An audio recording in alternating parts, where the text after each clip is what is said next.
Hello everyone, welcome to our episode of Critical Critique. We're back again, a little bit earlier than normal. A day early.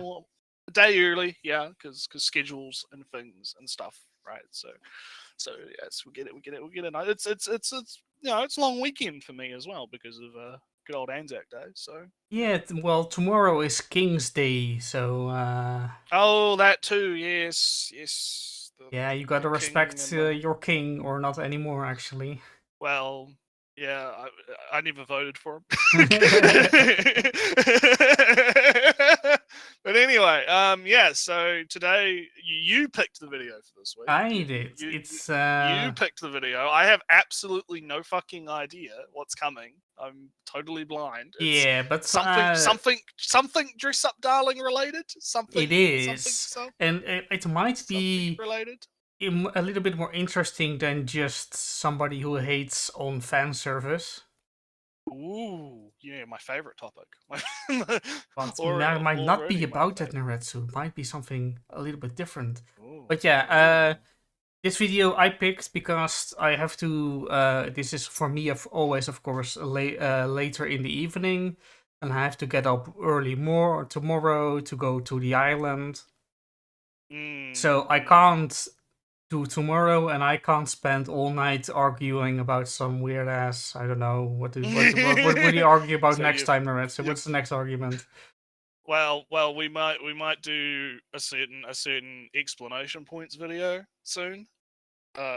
A certain.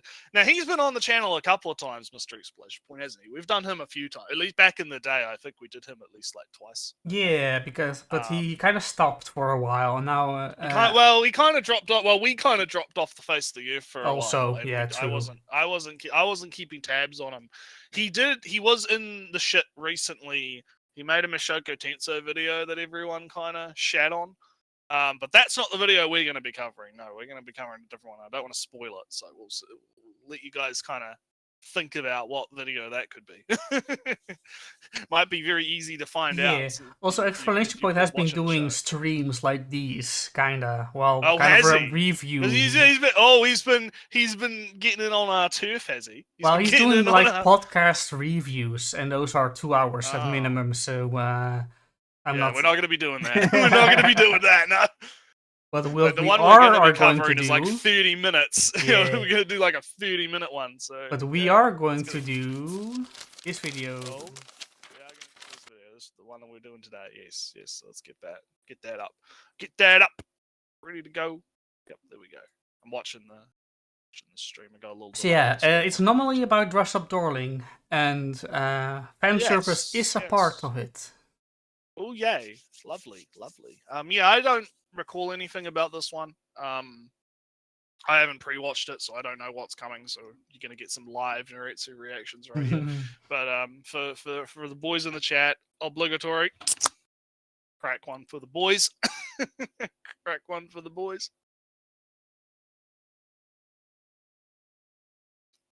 Oh yeah. Yes, right. We are on Friday for real this time. Yeah, it's Friday, my dudes. All right, let's get into it. So, I had a very different script on Dress Up Darling since before the season even started. I've been a big fan of the manga for a while, and I was going to talk about why you should watch it, but since... Okay. You know, I haven't watched or read the Dress Up Darlings, right? So I'm very. Oh yeah, you haven't. Let's go. I forgot that you didn't watch the anime. You keep forgetting things. If you're starting to get Alzheimer's, you're starting to forget things all the time. I'm getting worried. Nah, it's internet. I don't have to remember things on the internet. Yeah, the internet isn't real. Yeah, we've established that. Yeah, but yeah, I haven't watched or read. I did watch Joe's video though. Because I remember Joe put out a video about Dress Up Darling, which was quite good. I quite enjoyed that video. Yes, I thought that was a pretty good video. So I mean, I've got a pretty vague idea of what happens in Dress Up Down. I got a pretty good idea. It's pretty good, man, and he likes his dolls. He likes dressing up his dolls, and then he meets the cosplay girl, and they do the things, right? They do it's a lovely romancy type thing, right? So, yeah. So our friend here, he's read the manga, he's into the anime, right? Hopefully we'll see. Let's see where it goes. Then the anime came out, and despite having had a great reception, there was also a lot of backlash. And so I changed that video into one defending it from the criticism. But then again, as I was watching the show week by week, it just made me think of something that might be one of the biggest problems in anime. And don't expect this to be a fan service video, I've done that before in... Oh, yeah. I believe we did that one before. I think... they all merged together after a while. And you say I forget things, Naretsu, how dare you? Well, it's either we did it before, or we have it in the list, and we haven't gotten to it yet, right? Because we have like a bunch of fan service videos in the list that we may or may not ever get to. It's not in the right? list of to do, it's probably in the list of done. Oh, it is. Yeah. We did. Oh, it is. Oh.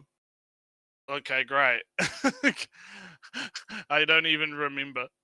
I don't even fucking remember. It's so not we'll see real. what it's not real. It didn't happen.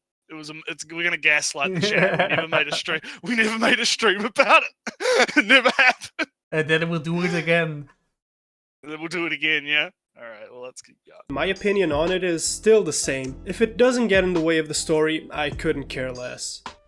Okay, so touch on that though, right? Mhm. Because I hear that a lot. Right? The whole if it doesn't get in the way of the story, right? What do people mean by that? Right?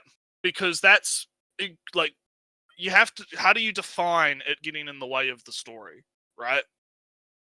Because Well, there's a lot of things that can get. There's a lot of things that can get in the way of the story, and this is like a recent trend I've been noticing where people, like, it's not just fan service anymore. People will see like anything that deviates from the plot as being bad for some reason, right?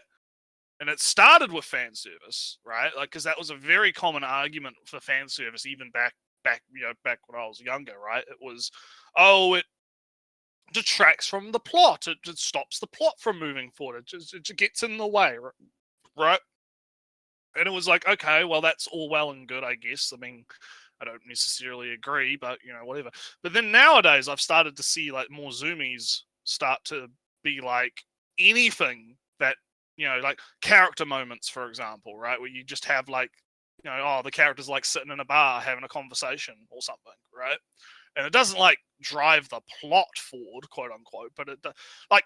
I think like an example of this I could draw, because I've been watching Star Trek still, right? I haven't talked about it in a while, but I've been watching Star Trek. Sometimes at the beginning of an episode, right, there'll be like a poker game or something, right? Like you'll have Data, and Geordi, and and all the boys, right? Doing the space chess thing. Well, yeah, well, they'll be playing poker, or they'll be playing, and you'll get like to see the little game of poker, and that will have literally nothing to do with the episode that's coming, right? And maybe there might be a little setup in there, but it's typically just like a little moment of, hey, here's the characters interacting with each other, being characters, right? And doing a thing together, right?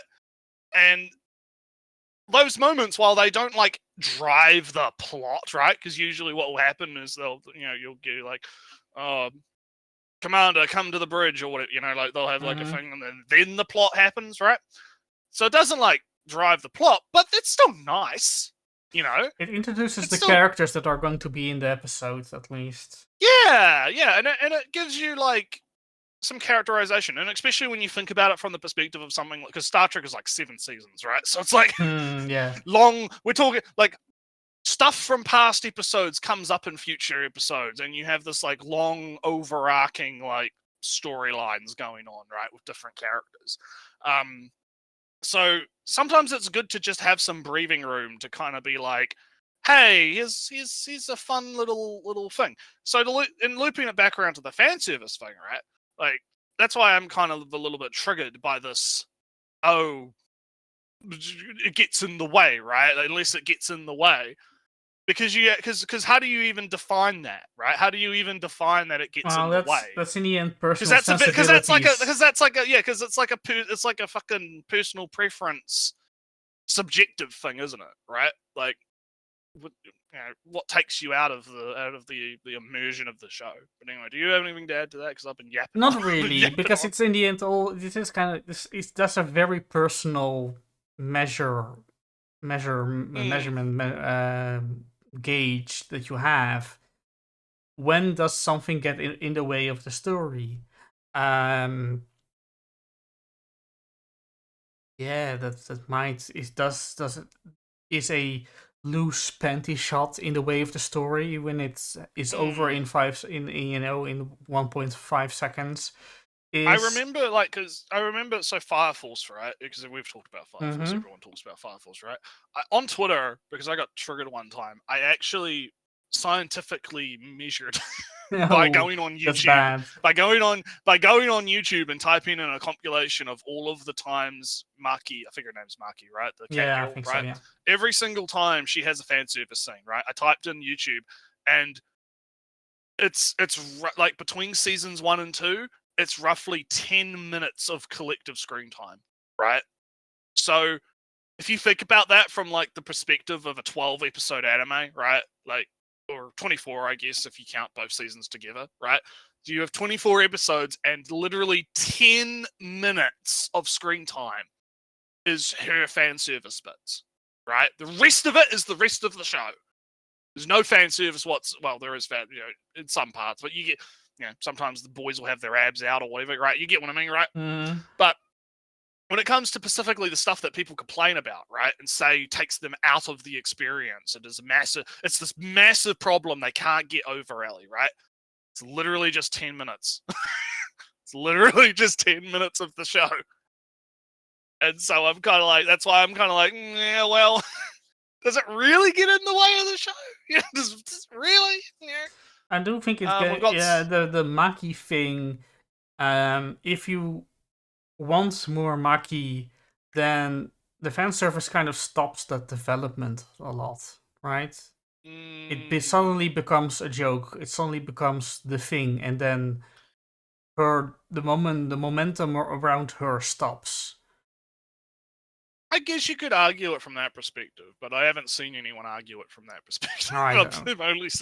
I've only seen them argue it from the gross fan service, but like they don't actually care about her as a character in a sense, right? Like they're just mad that the fan service exists. But to address our boys in the chat, because we've got some chatters today, honestly, people also tend to excuse filler content away because themes. Episode 3 of the Last of Us TV show. Well, I haven't watched. I don't care about the Last of Us, so I wouldn't know. But I do agree that there is this weird contradiction, and that I see people constantly talking about, oh, if it doesn't add anything to the plot, it's bad, right? And then they'll also do that, what you're talking about, Lazar, where it's like, oh, but the themes, oh, they're so important, the themes. I do think I've been watching. Some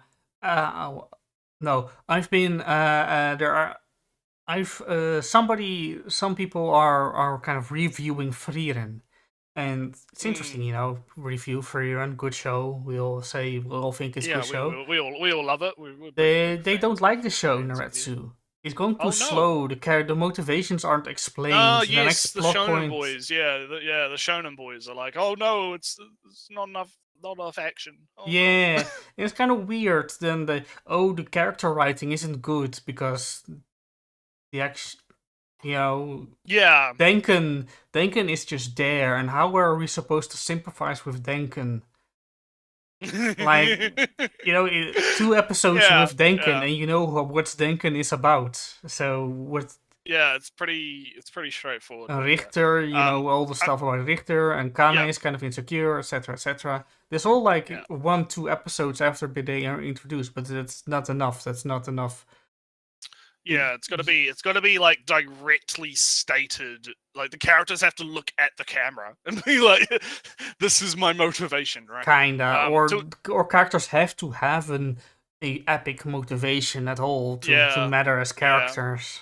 So to address, so I want to talk about, because I do want to talk about Magician of D's point before we move on, right? A reaction to older mediocre ecchi shows, baiting character progression only to outdo it in the fan service thing. Yeah, so that I could agree with, actually, right? I do think that might be part of it, is it's a holdover from my era, right? Because a lot of the time, ecchi shows in particular would kind of do that sort of thing where there wouldn't be a lot of character progression going on. When you think about, your typical ecchi harem type stereotype, right? You think about the guy who has all the girls going after him, or he's going after all the girls, right? And the episodes will kind of happen more so as set up for the fan service to happen, rather than having that character development in a sense, right? So I think that you could make the argument that back then, and for those shows in particular, right? If you are one of these people that's hyper fixated I do think on the plot, right? If you Maki kind of really fits into that. Yeah, I was gonna kind of say that. Yeah, so maybe that's what the actual problem is, right? Maybe it's not actually the fan service. Maybe it's the fact that these people want that character progression, right? And they're not getting that character progression, and they're not understanding that that's not necessarily the point, right? Because that doesn't have to necessarily. Yeah, I do think that Maki. There's a lot of teasing about. Hang on, let me finish. Because in the Firefall's case, that's a bit more valid, right? But if you're watching a harem ecchi show, right? That's something if you're getting different. into a harem ecchi show, you should probably you kind of know what you're getting into. Like I wouldn't expect massive, overarching, giant complex character developments. Like it'd be cool if it happened, obviously, right? I'm not gonna say it wouldn't be cool, but I feel like I think maybe it's an issue of expectations, perhaps. That's my final take. If you've got a final take, and then we'll move on. No, we're not even 30, more. We're not even 30 seconds in. We're already yapping off. Yapping has become a new word.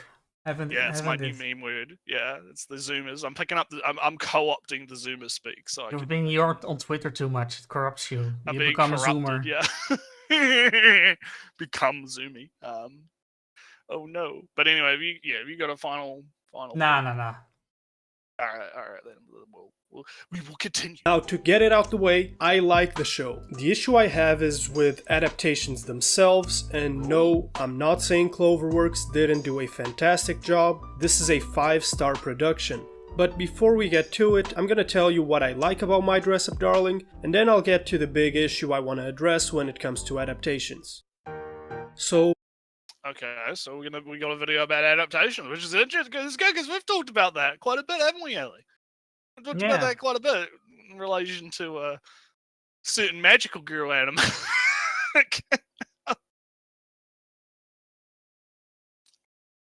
Oh, Ellie's died. He's dead. No, I'm. Am I dead? I don't think so. You're back. There you go. I'm back. You were very silent, and I was like, "Oh no," because I've talked a lot about the magical girls, and we have Re-Monster coming out this season, which is like the polar fucking opposite example. In a couple very ways. good, very good. Yeah, very good thing to talk about. I guess we can chat about the adaptations. So let's let our man cook. Let's see what he's got to say. While Dress Up Darling might seem like just another entry to the list of outgoing girl helps introverted guy get out of his shell anime, there's a lot that sets it apart. For one, the characters are actual characters. Gojo isn't. Ellie, did you know that characters are actually characters? Yes, that's what happens in a maybe I'm being show. a bit mean. Maybe I'm being a bit mean, right? But that's like a script problem, right? Because that's some big what would be circular logic, right? The characters are characters, right? Yeah, but using the word itself in the definition of the word, right? Kind of. But some characters aren't characters. No, they're just there. They're just things that say They're something. objects.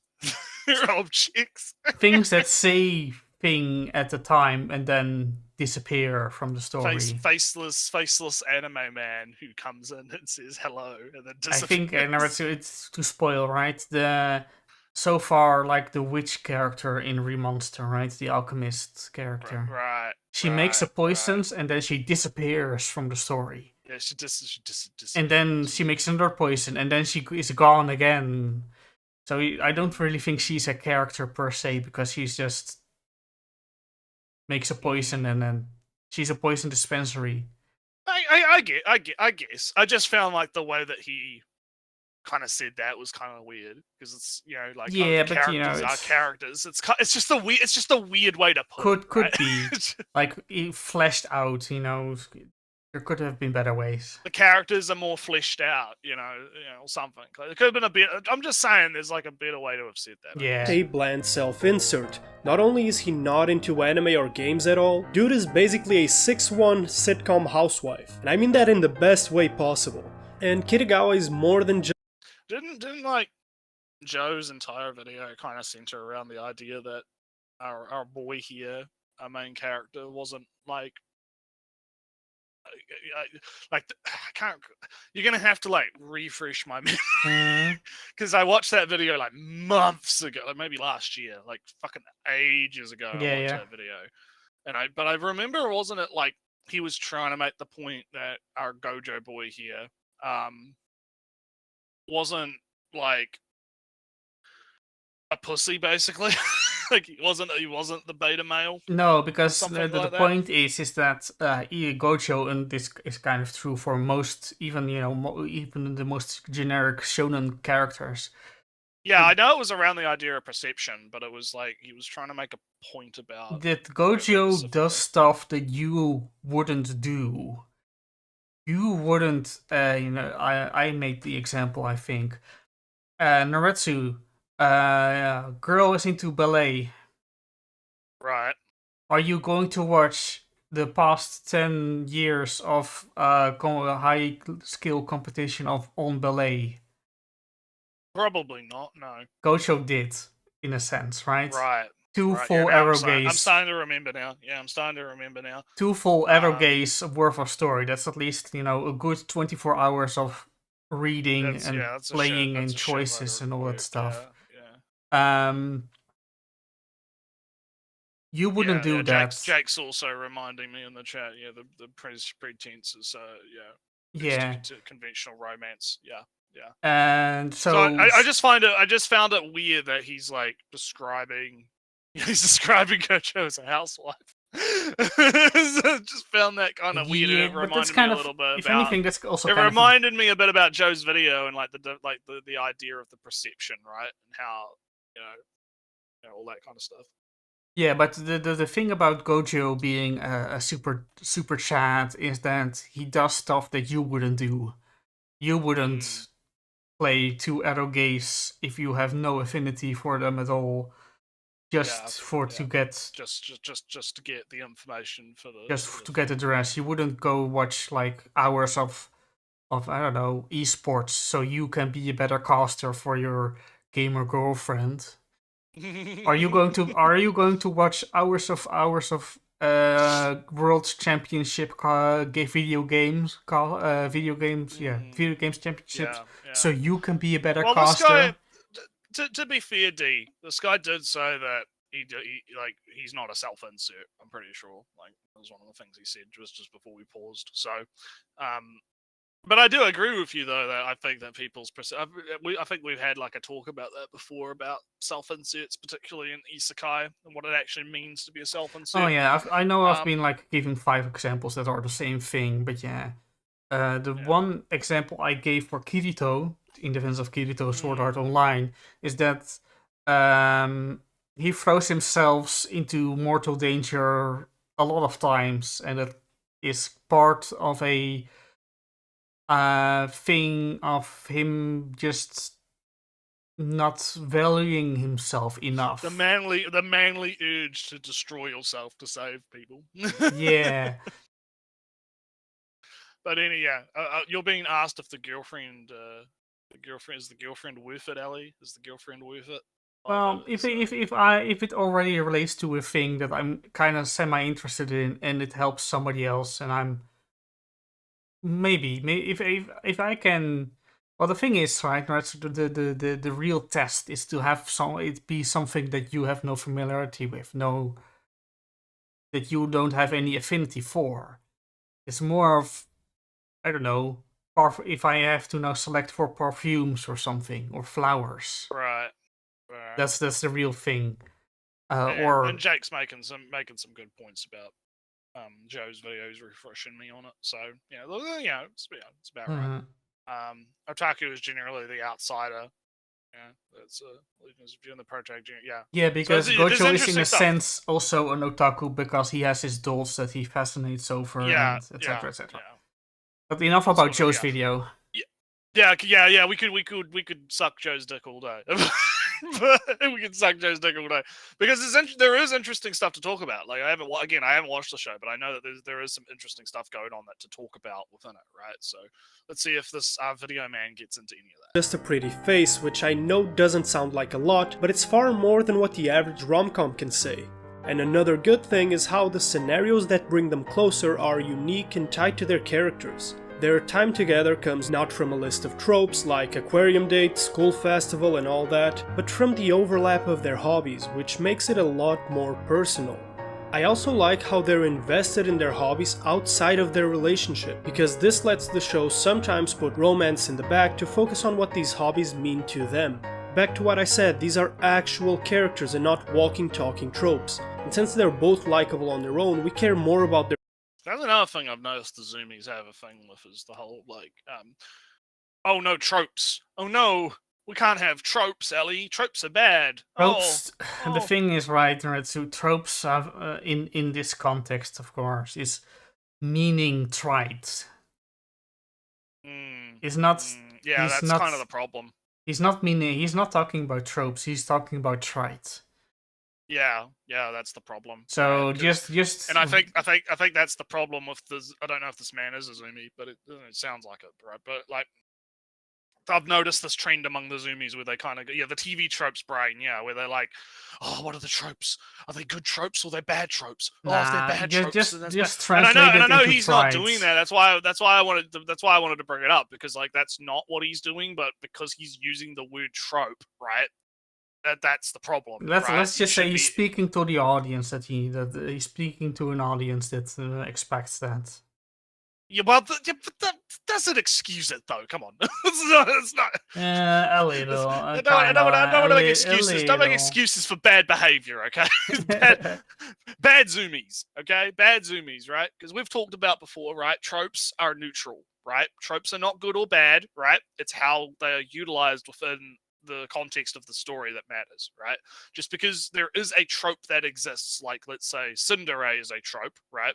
Mm-hmm. Just because there is a Tsundere character in the show, right, doesn't make the show good or bad, right? What depends is the implementation and execution of that trope and how it could possibly be subverted or not subverted, or etc., etc., etc. I could go on, but that's the general gist of it. So when he's talking about, as you said, when he's talking about tropes, he's not actually meaning tropes. No. he's meaning something completely different, right? He's talking about, like you said, trope, right? So anyway, let's continue. The relationship than with bland self-insert and generic tsundere.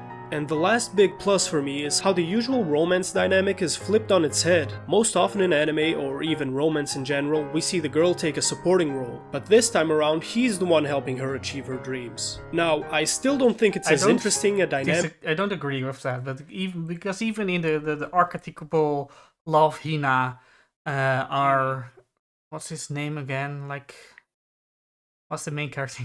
I forgot the main character in Love Hina. This kind of says, I don't remember either, but I know who you're talking about. I know you. Yeah. Oh look, Encyclopedia Jake is in the chat to help.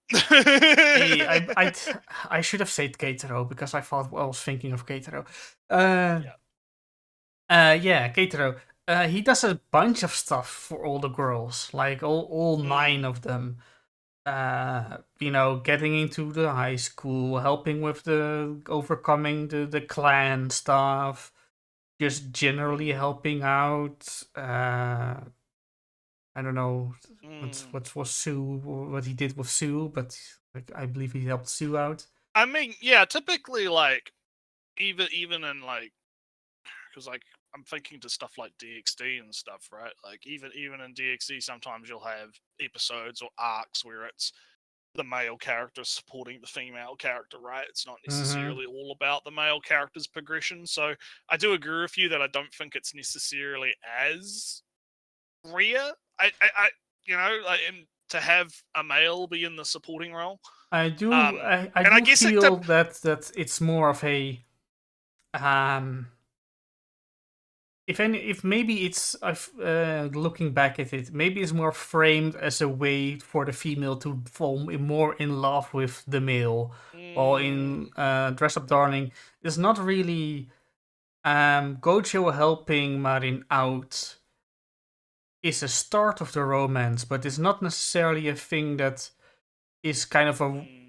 It's not a reward. Gojo helping Marin more out is not, and for her falling in love. Her falling in love is not the quest reward for helping her out. Yeah, it's not transactional. Yeah. Genshi-kan. Murchison, usually good old Genshi-kan. But yeah, no. Yeah, I guess you could frame it that way, but that's the problem. Is our video man didn't frame it that way. That's kind of, I guess, the problem, right? We're making the man's video more interesting than it actually is. We're building all the caveats in all the. We're building everything for him, right? We're building it all for him. But because it's I don't know. Let's keep going. Dynamic is something like Baby Steps or Bakuman, where both romantic leads are following their own dreams while supporting the other, but it's different enough to make it stand out. And the depth that was given to the characters, alongside the great production value, and all these other unique elements should be enough to elevate the source material to the highest tier of romance anime. Right? Well, now is when I start talking about the issue that came to mind, as I kept watching. Yeah, he's about to get into it. Let's see what it is. I'm on the edge of my seat. I'm fascinated. Let's see what we got. Dress Up Darling, although it applies even more so to a lot of other shows. So hear me out. In the adaptation, they gave vastly more screen time to the fan service than in the manga. It's not about the fan service, but it's about the fan service. When Naretsu, it's added fan service. It's added fan service. Oh no, the horror. They're not sticking to the original. Oh no. Well, I've talked about, like, gushing, right? Gushing adds a lot of fan, maybe not adds a lot of fan service, but it does emphasize it a bit more. It does get kind of pushed a bit more extreme than what it's presented as in the manga. And of course, in the Magical Girls example, that's obviously not necessarily a bad thing, because that's sort of the point, right? In a sense, right? If you're going to be, because here's the thing, right? You have like the different ways that these adaptations can go, right? You can go the slave soldier route, where you basically just one-for-one copy the manga panels, right? And you don't really add anything interesting to the fact that you're taking the manga and turning it into an anime. You're just essentially translating it from one medium to another, literally, right? Yeah, to use localizer terms to trigger you. Or you could take the Magical Girl route, where you have the source material as your base, right? And you follow that pretty closely, but you also add things, you move things around, you work within the medium that you're translating into, right? That you're taking the original work from and turning it into an anime. So you utilize the advantages of anime, right? Because obviously in the manga, you can't, like, I'll use the spanking scene from episode 1 as an example, because that was one of the things that was changed to be more sexual, right? In the manga, you can't, like, spend 5 pages on the spanking, right? The spanking is like one panel, right? Because you only have so much room in the in a certain chapter, so you have to kind of focus on what you have to focus on, right? But in the anime, they have 30, 40-minute runtime, or whatever the runtime is, right? You have a little bit more room to, animate these sections a bit more, right? To be able to add more to the source, right? So I feel like when this guy, because again, I haven't watched Dress Up Darling, so I can't like do the same kind of comparison and contrasting that I can do with something like Magical Girls, right? But I'm going to make the assumption that his problem is there was some fan service in the manga, but when they animated that fan service in the show, they did the same thing that they did with Magical Girls, where they sort of were like, "Oh, wait a minute, we can make the titties jiggle now." Right? We're not limited by the fact that we're on paper, right? We can make her boobies do the jiggle, right? We can do jiggly titties, right? And he's gonna be mad, I guess, about the fact that they chose to do this more additive adaptation rather than a direct copy, I guess. Yeah, So I've only watched respond until this part myself of the video. Right. I So thought we're excuse me. So yeah, we're going in blind. We're going in blind. from this point onward. From this point on. So what do you think so far? Have you got it? What do you think? Well, I thought it was a little bit interesting because, of course, you in particular have a big issue when fan service is removed from a manga into an anime. Well, I mean, yeah, I would. Yeah, but what if it's what if there's extra fan service? Well, it's like I said, right? I think it depends on how, like, I think it would depend on the context, of course, because if it's a fan service anime and they're removing the fan service, then I'm going to have a problem, right? But if it's like, I'm going to be disappointed if fan service is removed from something else, right? Like, let's say they did Fire Force and they just completely removed the lewd lure stuff, right? I'd probably be disappointed by that, right? But at the same time, if they, it wouldn't necessarily be the end of the world, right? It would just be like a criticism I'd have of it, right? I wouldn't necessarily think it would make or break the, it would be a negative. It would like dock like maybe 2 points, right? It would dock a couple of points off the thing. Yeah. But when it comes to the addition of the fan service, again, I think it's very contextual, right? Because if you're just adding fan service for the sake of adding fan service, yeah, the fan service is nice, but if it's like putting lipstick on a pig, right? Like if the show's not good to begin with, right? You're just adding fan service as a means to kind of hide the fact that the show itself is not good, then I'm still going to criticize that, right? Oh, I remember. I bad. did watch a little bit further. Go continue the video a little bit, Narad. All right, well, keep going. Yeah, keep going. Yeah, but before we do, I'll address, because we've got some, Marin herself would adore the fan service in the show. That's really where this discussion should begin and end. Yeah, I agree too. I agree with that because I know that obviously she's into the loot games and she's into the stuff, so yeah. I'd argue that the fan service itself again changed the perception thing brought up earlier, keeping in line with Gojo's perception to see it from his non-anime / manga brain. There's some self-conscious reflections. Yeah, okay, yeah, that's interesting. But anyway, let's see what he says. Yeah, and look, I'm okay with fan service, and I'm not gonna say that the stuff they added ruined Dress Up Darling or anything like that. Also, this is the magazine where the manga is published. Those magazines can get some wild covers. They do. So, my irony detector, I'm getting a little ping. I'm getting a little ping, ping going off, little, because he's going on about, oh, well, I mean, it's a problem, but it's not really a problem. It's, look, guys, I totally don't mind the fan service, but I'm gonna spend the rest of the video arguing why it's bad. right It's kind of I don't know, but we'll see we'll let the man cook, right? We'll let the man cook. Let's see what he's got. She was always gonna be a part of it. It's to be expected. However, let's look at the scene where Kitagawa first puts on a costume. In the anime, the scene has 40 seconds. Yes, 40 seconds. God, 40 seconds. God, Ellie, 40 Ye- seconds of what? A 32-minute anime, right? 30, what's the typical length of an anime? Like half an hour, 23. right? Like, God, 40 whole seconds. 1/20th. 1/20th of the runtime. God, how could they? All right, I'll let him cook. Of her undressing and putting on the costume. In the manga, takes off shirt, tells him not to look, bang, she's already dressed up. There's Yeah, okay, so this is literally what I was just saying before, right? Mm-hmm. Right? This is literally what I was saying before when in relation to Magical Girl, right? Where this is simply just a matter of they have the ability to do it now, right?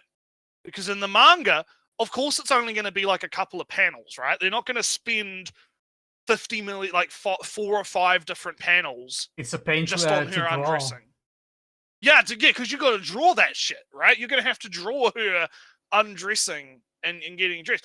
And when you're reading a manga, your mind fills in the blanks, right? That's the whole point of the gutters, right? Is you reading and you see the panels and your mind is meant to fill in the bits Your mind that is are in the between. gutter. Yeah, literally, and figuratively, yeah. You're meant to fill in the gaps, right? That's the whole point. But when you're watching an anime, right? You're not like what would be the way that he would want this to happen, right? She lifts up her skirt, she tells him not to look, like, just jump cut, right? Do we just do jump cuts between all these things? We don't actually animate it, right? Is that what he wants? Question mark, right? Mm. Like, what does he actually want here, right? Is kind of what I'm asking. What do you think? I do think he well, it's what I think he thinks. That's always kind of It's like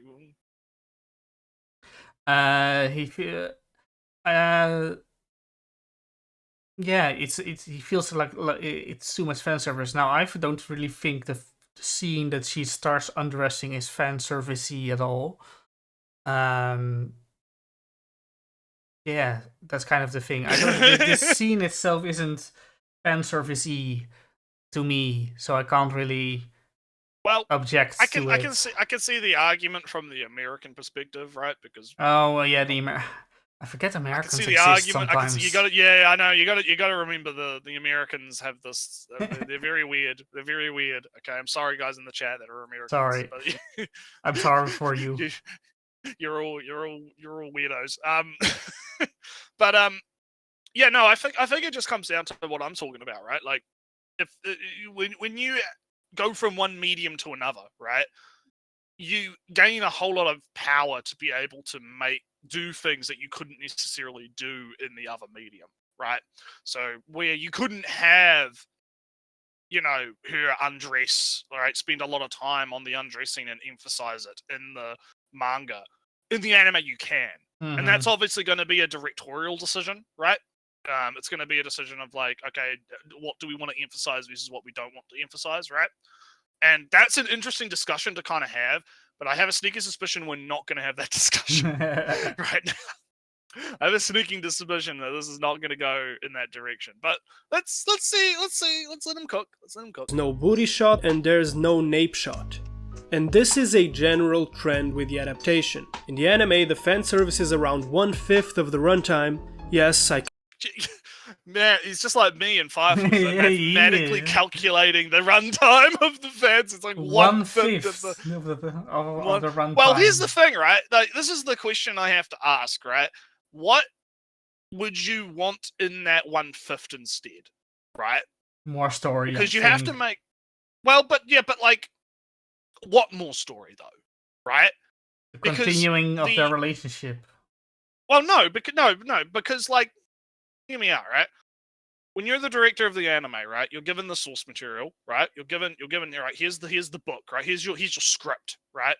Here's your script where you're going to be adapting this into anime, right? Do anime. You have to decide, right? What am I gonna animate, right? Am I gonna do we want to have like just a slideshow with no animation, right? Like, I'm looking at fucking Slave Soldier over here, right? Where it's like 1-to-1 manga panel adaptation with very little flair to it, right? You know, are we not gonna actually animate things, right? You have to ask you. I don't Or know are we how, gonna how have they- to decide, or are we gonna have to make directorial decisions on what are we going to have animated, right? What are going to be the things that we're going to emphasize, right? And in Dress Up Darling's case, I have a feeling that they were like, right, let's emphasize the fan service aspect, the cuteness of these characters, you know, show off the dresses, right? Because that's a very important part of the show, right? Is the clothing and the dress, right? So let's emphasize these things, right? As a directorial decision. So my question to our video man here would be, what would you have instead, right? Because if we're assuming that he just wants jump cuts like the manga would have, right, where she just kind of like lifts the top up, says "don't look," jump cut to her in the dress, right? Mhm. What are we gonna put in that gap in the episode if we're gonna remove that 40 seconds? Like what's going in that 40 seconds, right? That extra 40 seconds. And I think that's the conversation that needs to kind of be had here. At least that's what I think. What do you think? Yeah. In the end, there are a million ways to animate a scene, to direct there a are. scene. Yeah. So there are plenty of ways to have what he thinks is fan service and not have it in animated.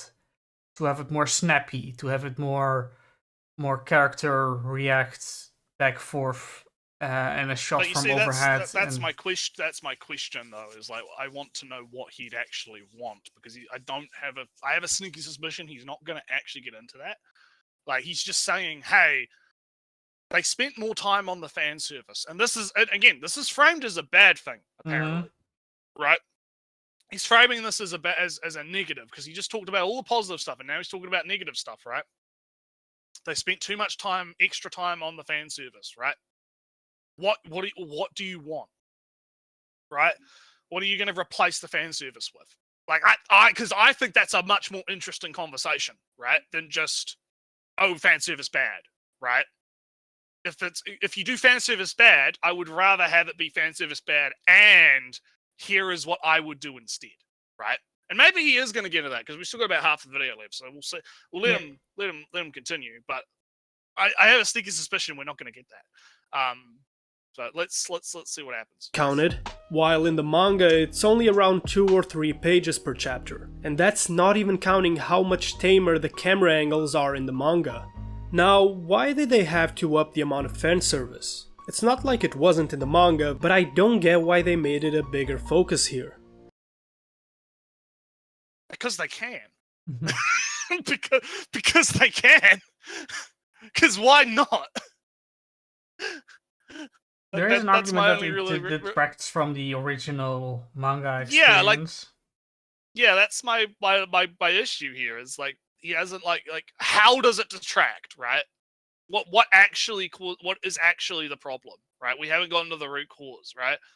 Because is the root cause of the problem, and this is me doing some tinfoil hat fucking psychoanalysis, right? Is the problem the fan service might turn people away, right? Oh, I'm a fan of the show, I want more people to be fans of the show. The fan service turns people away from the show, right? Is it that turns the away angle? people from the show or the series that I experienced. Yeah. So is that the angle? Is that the angle he's going to go at? Because again, he hasn't talked about what the actual problem is, right? Why is there being more emphasis on the animation of the fan service a bad thing? Because, and this is a problem I have with a lot of these kinds of videos about fan service, right? Is they just state fan service bad, but they don't, like, it's very nebulous, right? It's very nebulous. Like, why is it bad, right? Like, I want you to, like, because if you're going to become an alt-right, Andrew Tate liking women as gay guy, right? I'd rather you just kind of say that to my face. Well, right? there is of course if you say if the series that you very much like suddenly adds a bunch of fan service, then it's no longer the series that you liked. Right. That's true, but I don't know if that's going to be his angle though, right? Because he said like he's fine with the fan service in the manga. Well, he's right? fine with fan service, but he's not fine, evidently, with all this This added fan stuff. service For some reason. For some added fan service. Yeah, but for some reason though, there's like again, there has to be a reason here, right? And we haven't gotten to it yet. And I want him to hurry the fuck up and get to it because he doesn't have a lot of runtime left. I want him to hurry the fuck up. So let's continue. Here. You see, my praise for the manga comes mostly from how much it stood out. Both its characters and setting were quite unique, and while ecchi is complete. Why he liked the manga. Why he liked the manga, yeah, but again, how does the fan service detract? Let's let him go. Completely fine as an element of a bigger thing, as it was in the manga. Once you start adding more of it, you are at the same time diluting everything else. How? Detracting from the rest. Explain how. How does it detract from the rest? Alright, so if you have a jar does the addition of 40 seconds of jiggly titty mean that we got 40 seconds less of them staring intently into each other's eyes, right? Oh, it was like 20% extra on the entire series. Oh no. But that's what I mean. It's like how? It's like how? I need him to explain like what is the reason it's bad, right? I don't get because you can't, because he's being nebulous. He's just like, oh, it detracts, right? But how does it detract? How does it detract? Because I'm not seeing it. I don't see how it detracts from it. Let's have a look at the chat because I haven't looked at the chat. Oh yeah, I haven't also. Uncensored XX. What else could we replace the fan service with? Yeah. We're gonna have 40 seconds of them raw dogging. That'll solve the problem. Slightly animated. But what are we put in the gap? That's reading. Yeah, what would they put in the gap? What are we gonna put in the gap? Naritsu 2024. Yeah. This is not treating the anime as its own media. Yeah. There's a wide separation between Bocchi the Rock's adaptation of the manga, which is way less energy and way more Yokohama orientated and Yokohama four panel anime. Yeah, and see, this is kind of what I'm kind of getting at, right? It's when you adapt something into a different medium, you can do different things with it, right? You don't necessarily have to do one to one. I am still sympathetic towards this guy because he liked the series for what it was. And then the anime came and they added a bunch of fan service which he didn't like. The fan service wasn't there originally, so now there's a bunch of more stuff in the series that he likes that he doesn't like. I don't know. I'd be more sympathetic if he actually like got a bit more into it, right? Again, because I just don't see it. I don't see how it's a problem. I don't see the issue about of the slightly extra emphasis on the fan service. I don't see it, but let's keep going. And in May is My Dress Up Darling the biggest culprit of this. On the contrary, the show is great and the appeal of the manga is still there. But it got me thinking about just how many adaptations have been ruined by this kind of thing, just a more pronounced version.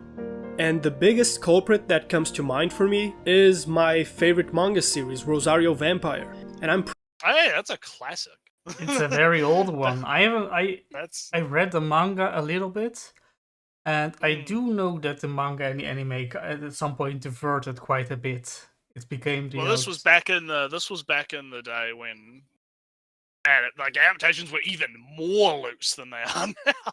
Very, and to the point that they become two different things.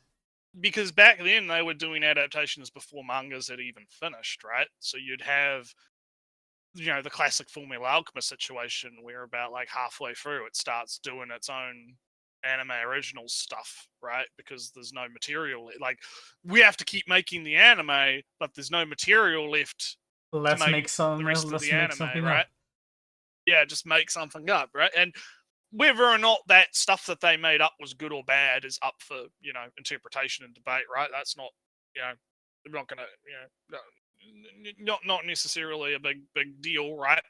However, yeah, this was back in the time when that kind of stuff was a lot more common than it is now, because it's now a lot more common for adaptations to at the very least, like, while they might do adjustments like we've talked about, they're a lot more faithful, right, to the original source material. So I remember just for fun, my ancient memories of Rosary Vampire is that the guy in the end, actually, well, in the manga, I believe it was actually some halfway point. The guy in the manga at some point becomes a semi-vampire and does actual fights at some point, because in the series at the start he's just a blood bag kinda for the guy, and then the girl drinks his blood. I'm remembering the girl is nice and kind and sweet and all that kind of stuff, but when she drinks blood, like a hidden personality comes out and she becomes super duper powerful and mean and stern and ice cold, and it's kind of a two personality thing. When she's normal pink hair, she likes the guy. When she has silver hair transformed, she doesn't really like the guy, etc., etc. At some point, the two personalities merge, and the guy becomes a kind of semi-vampire. Also, because he was just drink blood too many times. We're late, but we're live. Yeah, hi Samu. Yeah. I love it. He's like, yeah, Rosary plus vampire. Became extraordinarily better when it deviated from the manga. Well, I don't have any experience, but let's see what our man thinks. What's his? Pretty sure any of you who have experienced both the anime and manga would agree. You see, manga Rosario Vampire is a gothic battle shonen with rom-com and ecchi elements. And it's such a unique series. There's a wide cast of interesting characters, and the arcs themselves are quite diverse, with some being almost detective stories, others all-out brawls, and some are just slice-of-life shenanigans. There's this balance of different elements that as a whole made for a great experience, even though the first few volumes have some trouble getting off the ground, as the author was still learning how to balance these different elements that made up the series' identity.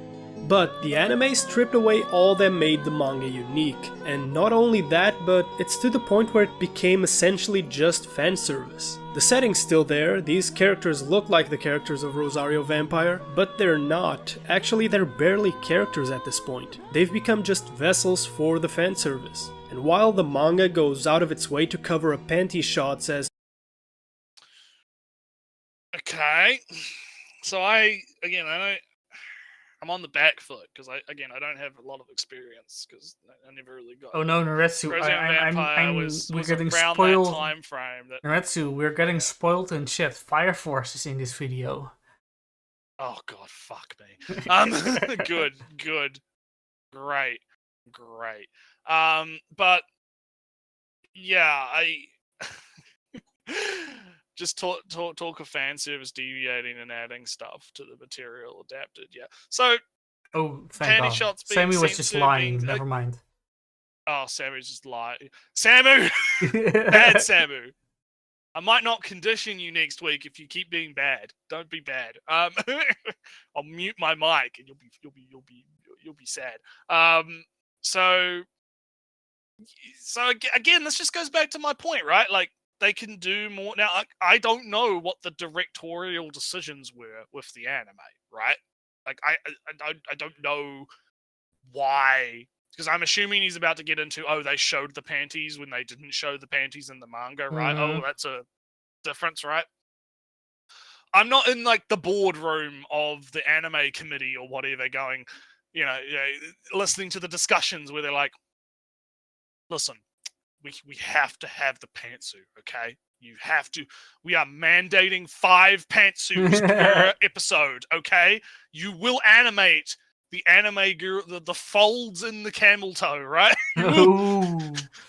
How much of it, you will make it as detailed as humanly possible, right? I'm not in the writing room when they're coming up with making these decisions, right? So I don't know why, right?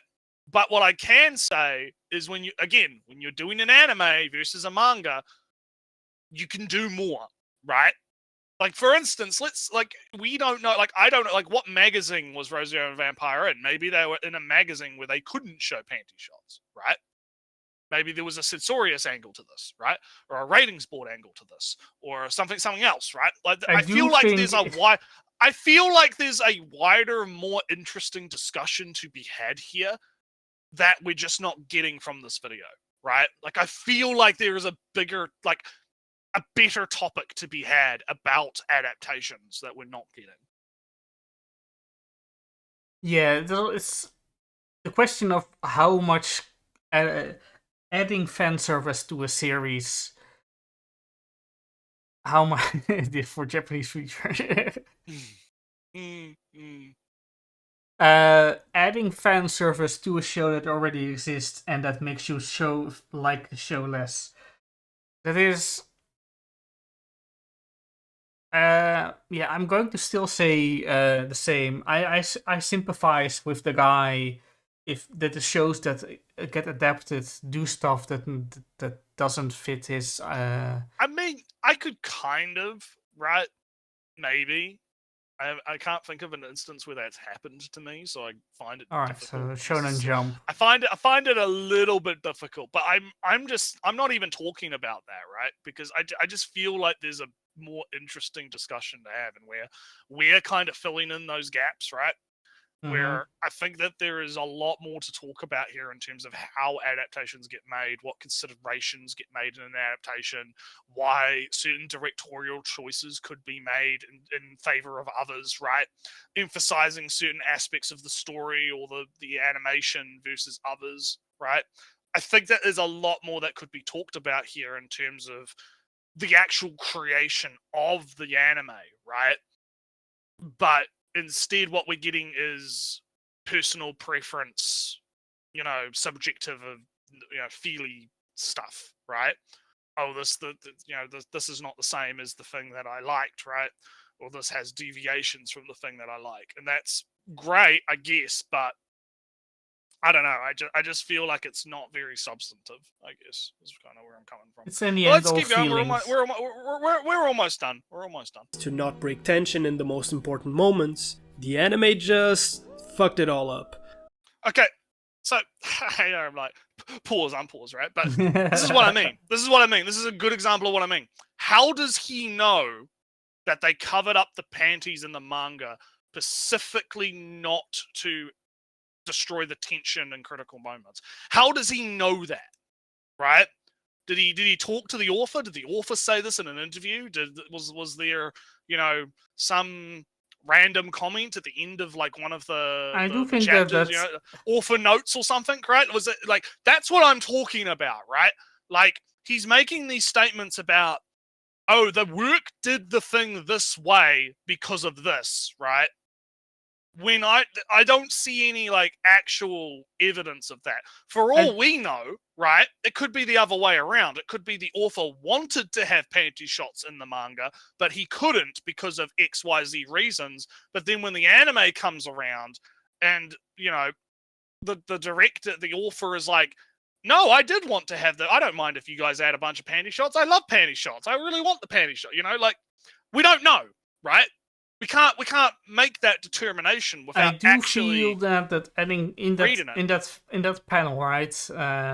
In that fight panel, adding panties in that panel makes the panties the center of the whole thing instead of the kick.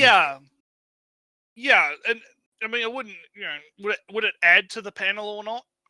Like, if you want to show the action of it, right? As it was. Like, half a second ago on screen, was the kick was kind of the center of the thing. Her sweeping kick across the panel was the action.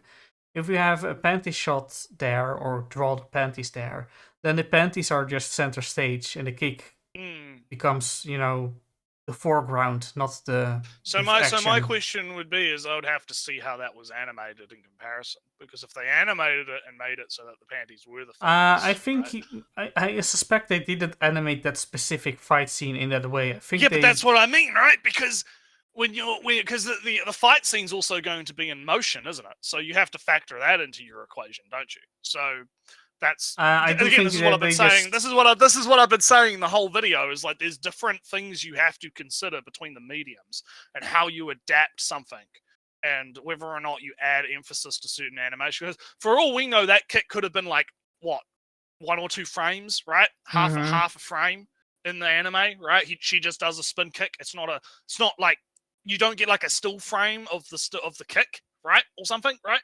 I don't know. I haven't watched it. I don't know if that kick is in the anime. But this is my point, right? My point is, when you have 2 different mediums, you have to treat them differently. There are different things that you emphasize, different things that you do. To go specifically to this manga and anime, he says that in the manga there wasn't really any panty shots or underwear thing going on, while in the anime they are just on my screen it's a black screen, Naretsu, but yeah, it's a black screen for me too. All right, so but in the just bit of animation, her underwear was being torn apart by invisible her forces. Whole clothing was being torn apart. Yeah, clothing, but underwear was staying on for a little bit longer. If that's added, I don't know. If that's added, that's more fan servicey thingy. I'm sorry, I just don't think it's a big All right, deal. let's continue. I'm not. Also, just answer Joshua Taylor's.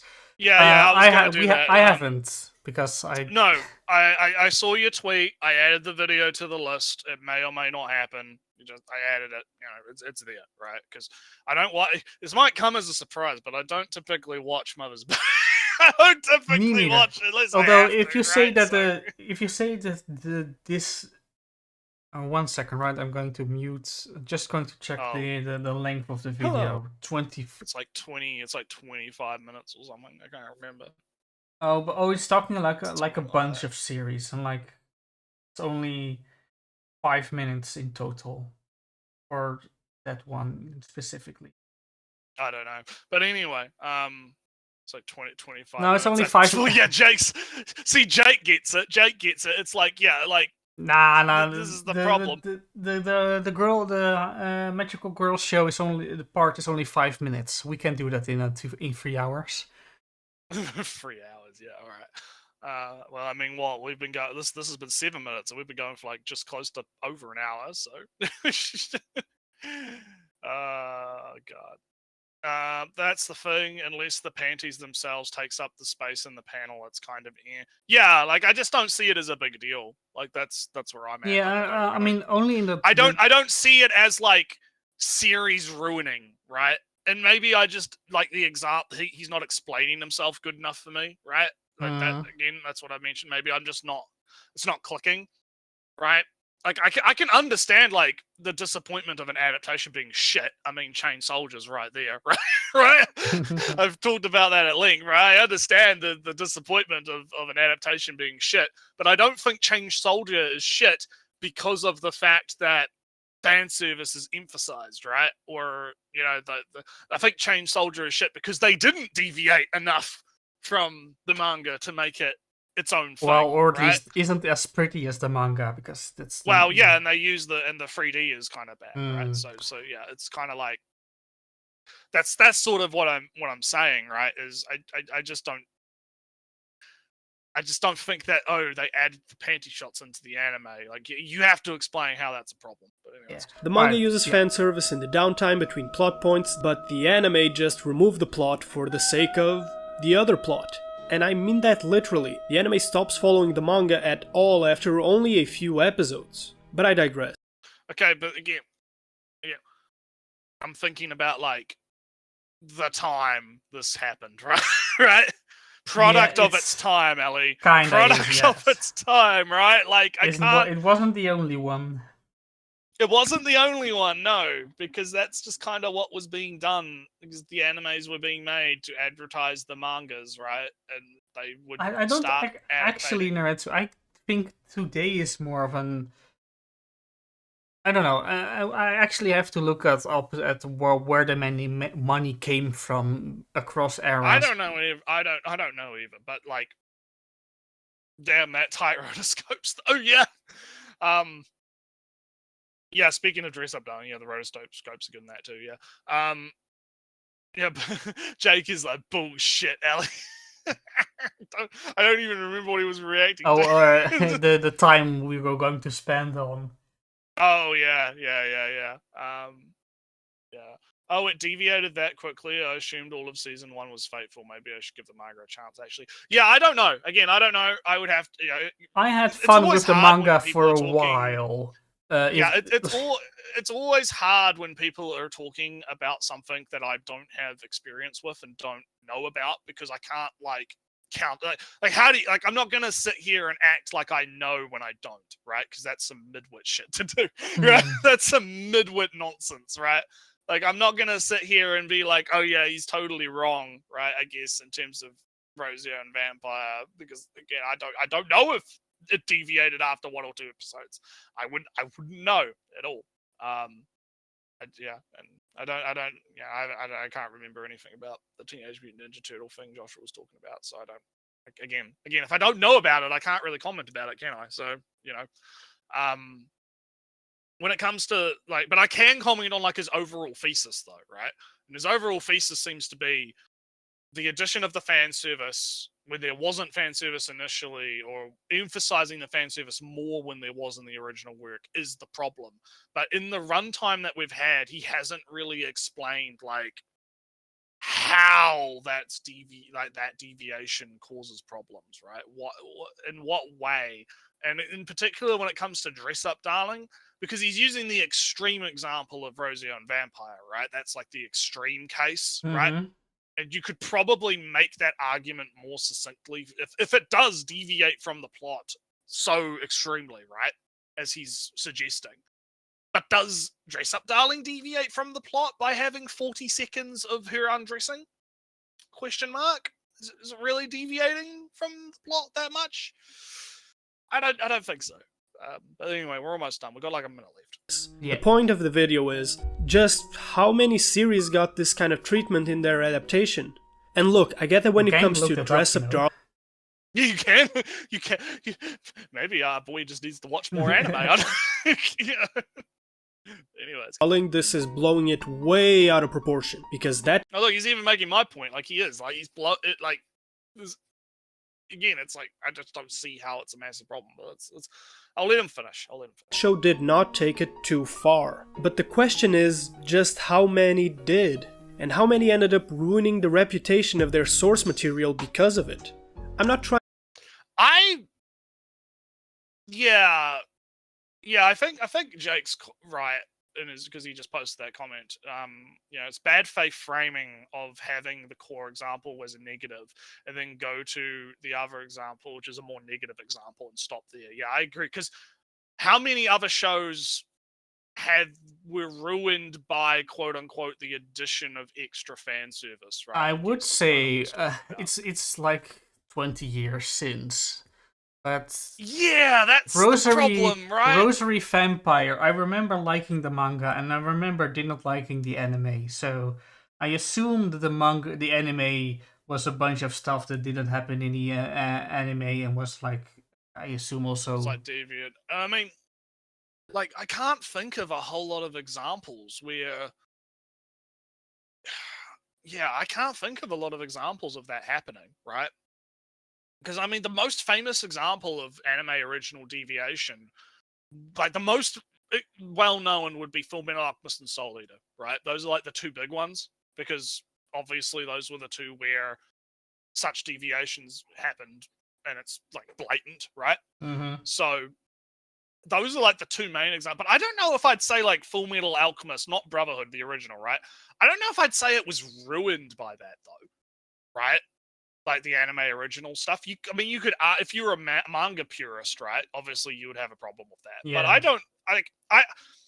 I prefer Brotherhood. I think Brotherhood is the better narrative, right? But I don't think it's the better narrative because it's more faithful to the manga. I just think that it is just because when the original Fullmetal Alchemist gets into this whole alternate world, time travel, fucking Nazi Germany, it's going back into, or like going to modern Earth or whatever. Like Well, this whole, there's a lot. It gets a little bit wacky, right? Like it gets a bit weird, right? But here's the thing: I'm not saying that's bad, right? It's it's as if you look at it as its own thing, right? I don't think it's terrible, right? I'm not gonna sit here and say it's whatever. However, I just prefer, it's like the Top Gear meme. It's like, this is good, but I like this, right? It's basically that, right? Like, I don't think that the original Fullmetal Alchemist anime is ruined by the anime original content. I just think it's different, right? So, if we're talking about like deviations in general, that's kind of my stance on it, right? And I guess that's kind of lessened by the fact that Brotherhood exists, because Brotherhood gives those manga readers what they want, right? They want that more faithful adaptation. Whereas something like Soul Eater, right? Like there isn't a adaptation of Soul Eater that sticks to the original like plot, not. Right? I don't know after Arcane, the Yeah, Spider Lady, yeah, then it started to somewhat deviate. It started going anime. It's original, like how at one point, like a quarter still remaining, or like half is still remaining of the manga at that point. Yeah, there's a lot of stuff that gets kind of cut from it. So I kind of, I can understand from that perspective, right? As a manga reader, you're not getting what you wanted, right? That's fine, right? That's good. That's great. But I just feel like he's taking that and applying that specifically to fan service, and I just can't think of any examples of that happening. Like the Rose Young Vampire example might be one of them, but from my personal experience, I can't think of anything. I do think the problem is, like Jake said again, Jake on a roll. Ooh, Jake on point, yeah. That's this problem of adding so much fan service that the story changes is a thing of the past, mostly. Yeah. And I don't think it's really something that's applicable now. I don't think. Oh, and Kanako. I don't think Dress Up Darling. I like Kanokon. I watched that anime. Have you watched the anime Kanokon? I don't believe so. No. Have you not eaten the cake? It is delicious. You must eat it. No. Ah, damn! You don't know. I might have, but I've forgotten. Blank. But yeah, anyway, someone has an example where the fan service has ruined the series because the main girl just wants to fuck the boy for 12 episodes, while in the manga it's a slow relationship on equal terms, and etc. etc. So the question then becomes, right, is that the fan service's fault, or is that the director's fault, right? The fan service isn't. I don't think that he would say that the fan service is not a problem. The decision to add more fan service is. Ladies versus Butlers was kind of ruined, but that's because it's self-aware that it's bad. Yeah. It's a perspective thing. Yeah, pretty much. But yeah, Jake's, it's a perspective. Oh god! All right. Anyway, come on. We're almost done. Trying to wage a war on fan service. Shit, I like me some DxD too, but shouldn't the source material dictate how much of it there should be? See, this is God. I'm more annoyed, right?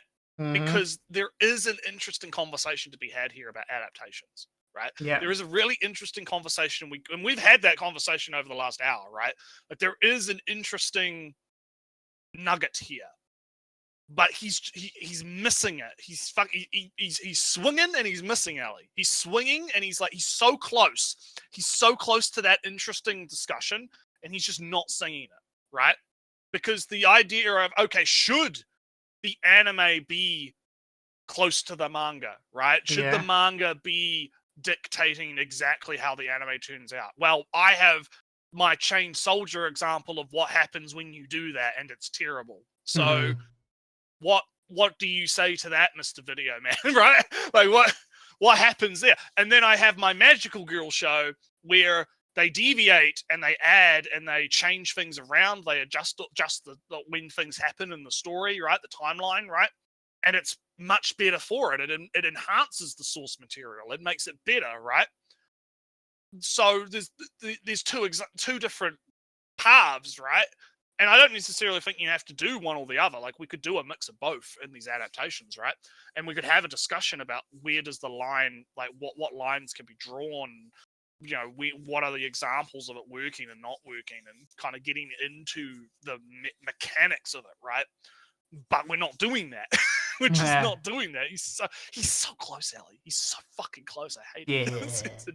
It's annoying. Alright, let's finish up the video. So, to sum it all up, My Dress Up Darling is pretty good, but it probably could have been better if it didn't dilute itself with extra fan service. And also, where do we draw the line between accentuating an element of a series and turning it into a completely new one? Anyways, I just wanted to put my... Yeah, it would have been great if you actually talked about that, but you didn't. right? It would have been great if you thoughts out there, so tell me what you think in the comments below. And without further ado, I'm Ivo, signing out. He's out. He's out. He's done. So again, he's so close. Yeah, that's why I picked this video. I felt the potential. Yeah, he was so close. So fucking close to an interesting discussion, but he just whiffed it. He whiffed it at the end there, which is such a shame. It's such a shame, because those kind of discussions are what are the kind of thing that I think we should be having, right? You know, about, you know, how do we like view adaptations? What is a good adaptation versus a bad adaptation, right? How does the transition from one medium to another affect the way that we create the work, right? How does it change the work, and it's right? a very fun thing to you know, the discussion also now reaches up to Fallout, the Fallout show thing. Yes, that's a big thing right now. The Fallout. I haven't watched it. I am not a fan of Fallout. I think America post-apocalypse is boring, so I've not watched or played any Fallout. So Cowboys are lame. American post, and Fallout is just cowboys in post-apocalyptics, and it's double lame. Right. Well, anyhow, let's final thoughts it up. So I think that there was potential in this video. I think he was very close to reaching that potential, but he just didn't. He didn't cross that boundary. He was very close to crossing the boundary into something very interesting, because he was tapping on a lot of subjects. He was tapping into a lot of subjects that we've talked about before, right? And we've had experience with, and we've, you know, gone at length about. But he just kind of meandered a little bit and didn't really, like, he just superficially talked about it, right? And I feel like if the focus of the video wasn't so much on does the fan service ruin, like, does the added fan service dilute, right, to use his words at the end there, right? Does it dilute the source material to add that fan service? I think we could have had a much more interesting discussion. Yeah, I think maybe, dilute maybe not be the right choice of words. Yeah, it's more of a deviation that he doesn't like, and as he's because I don't think the deviation dilutes the series, right? Especially in the Dress Up Darling case, right? Because again, I haven't watched it, but from what I can gather, I don't think the 40 seconds that, you know, using his own words in his own video, right?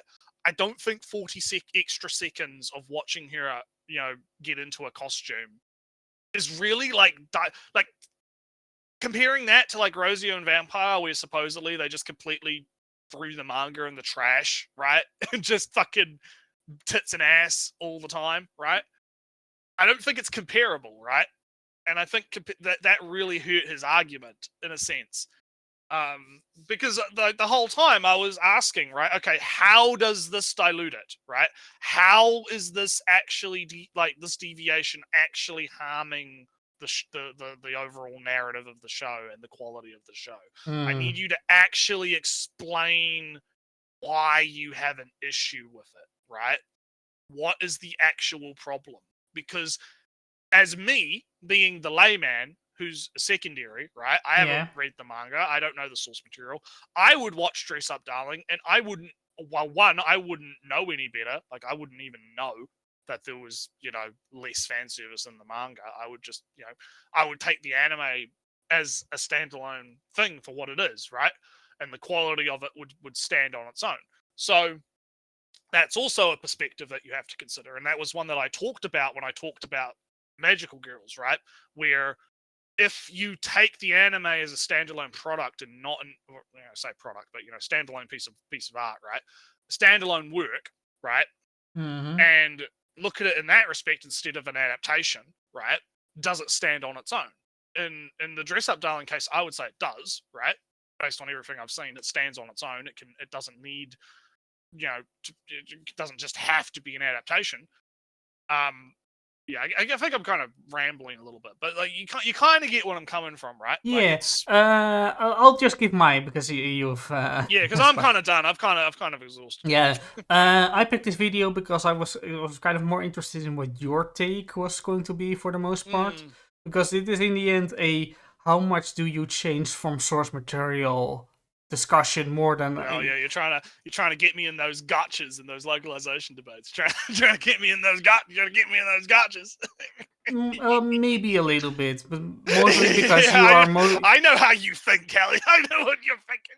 Because now you're way into the originalisms, and I. Well, I'm less into like. It's more about respect, right? It's more about respecting the original author's intent, right? Which is the whole like crux of the localization debate. Is it's about respecting the work, right? Yeah, the thing. And I don't think the problem is I don't think that 40 extra seconds of undressing is disrespecting the work. Just like I wouldn't think that a minor change in a minor change, like an actual minor change, right? That's not just adding chud to the fucking script like we've been seeing recently is the most recent localization issue, right? Like, I would if it's just adjusting the thing a little bit, right? You got. I think the core thing is context, right? Go look at it in context and judge it that way. But anyway, I'll let you. Yeah, like I said, I was kind of interested in your takes when it was like presented as I don't like how they changed the anime. I am way more lenient in that sense, easygoing. How much a studio, a anime respects the source material is very hard to measure. Is always, of course, there are always bigger things going on, money, time, pressure, studio committees demanding this and that and or the other. Enjoying the chat right now. Chat's having a good time. You're stripped down, homie. Anyone remember? I remember Rail Wars. The Color Wars. That's Rail Wars is a man. I have to. Oh, fuck. I think I watched a few episodes of that back in the Color Wars were the real wars. yeah. Oh man. Good. There's one anime that didn't respect it. Anyone remember Rail Wars? Yeah. But yeah, well, I mean, we're going to talk about Remonster in a minute, aren't we? No, I don't. But the thing is, right? We can go right into it, I guess. Yeah, we might as well get right into anime because we're pretty much done here. Yeah, but I don't think the anime of Remonster is actually disrespectful of Remonster. I just think they don't have enough. I wouldn't. Oh, Jake's heading out later. Jake, have a good one. Yeah, we'll go straight into Remonster. I'll let you get the images up. Yeah, I don't know if I'd say. Yeah, I mean, I'm partly memeing. I think it's more. I don't know what the fucking problem is, to be honest. Like, is it production issues? I think it really is time. Maybe because they're fucking skipping so much shit. They're fucking. Okay, so I want to get right to the core. So the Kubos, right? Like, they didn't the kobolds. The kobolds, yeah, the little dog samurai men, right? Yeah. I I fucking distinctly remember there were like 1 or 2 chapters about like how he defeated them, and then they pledged Yeah, to but serve him. he said that from, oh, I've defeated you already, and you're coming to Yeah, me and for but help. they didn't show that in the anime. They just kind of appear out of nowhere. Like they just kind of have, like they just like they don't even mention it as like an offhand like on day fucking 35 or whatever. I fucking defeated the kobolds or whatever. It's like no, they just kind of like they just like they appear when the redhead girl gets her new job and she kills them, and you're just kind of like, what? Because they, like, was it the last episode that I said now?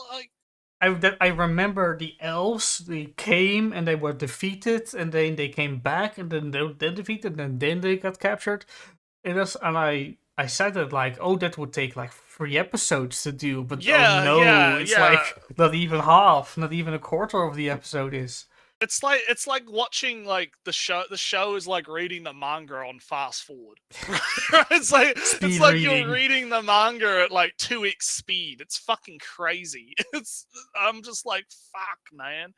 And it's really detrimental because the whole point of Remonster is that power escalation, right?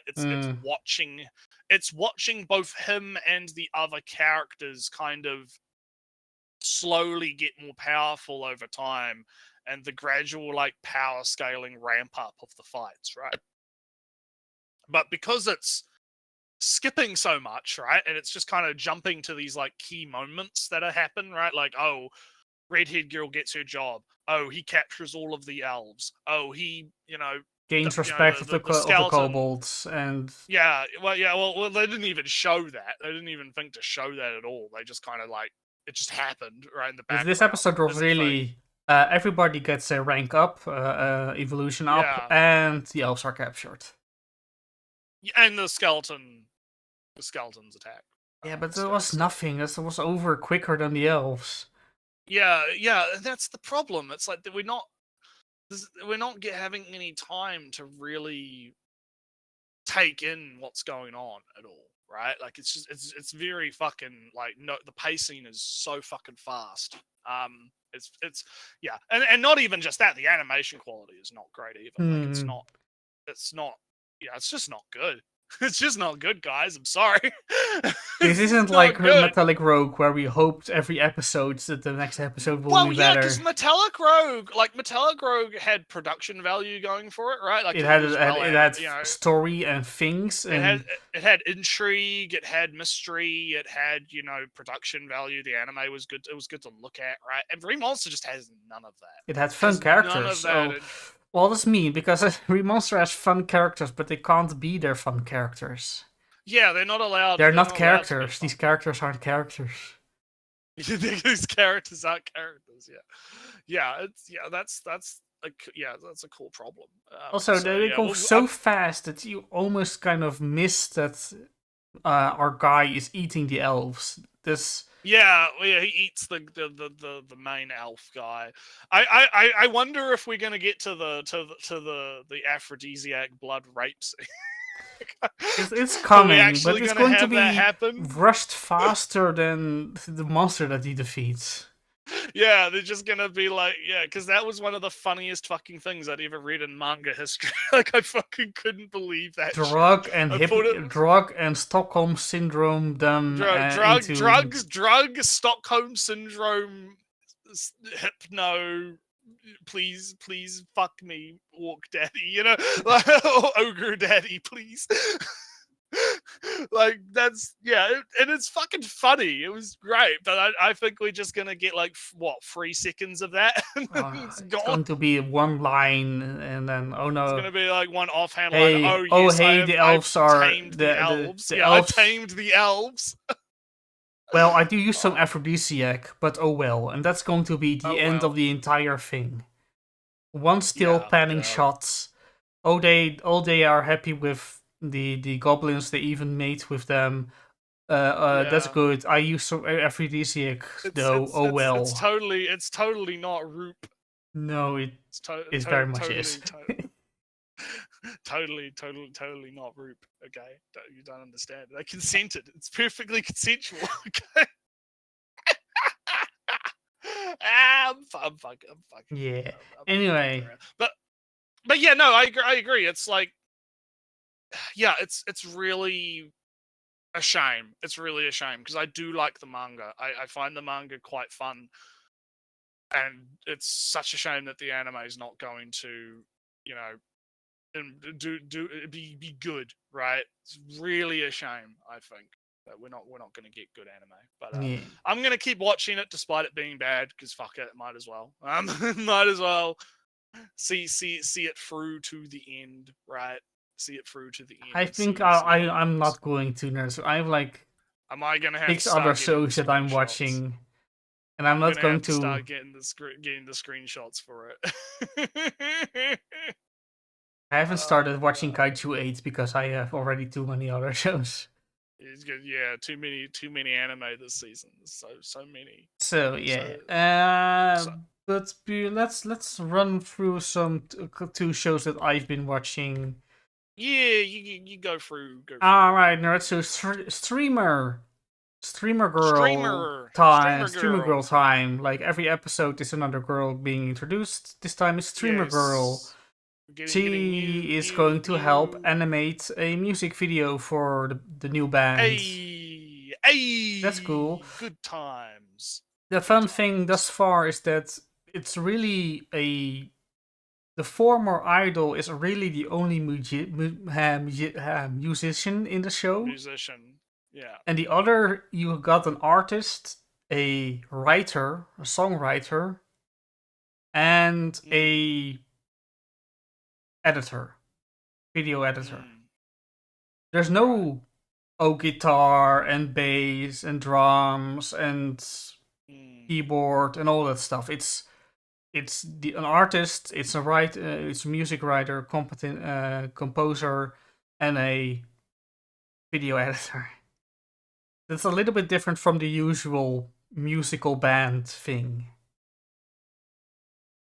Because the focus, I feel, is much more on making art than it is actually on, oh, look at them, everybody singing the song. It's more about the yeah. It's not like the end. It's the journey, not the end product, I guess. Yeah. So, but onto streamer girl. She's a streamer. She's a VTuber streamer. And she can do some fancy animating with simple motions and whatnot. So artist girl sends over character to get animated by VTuber.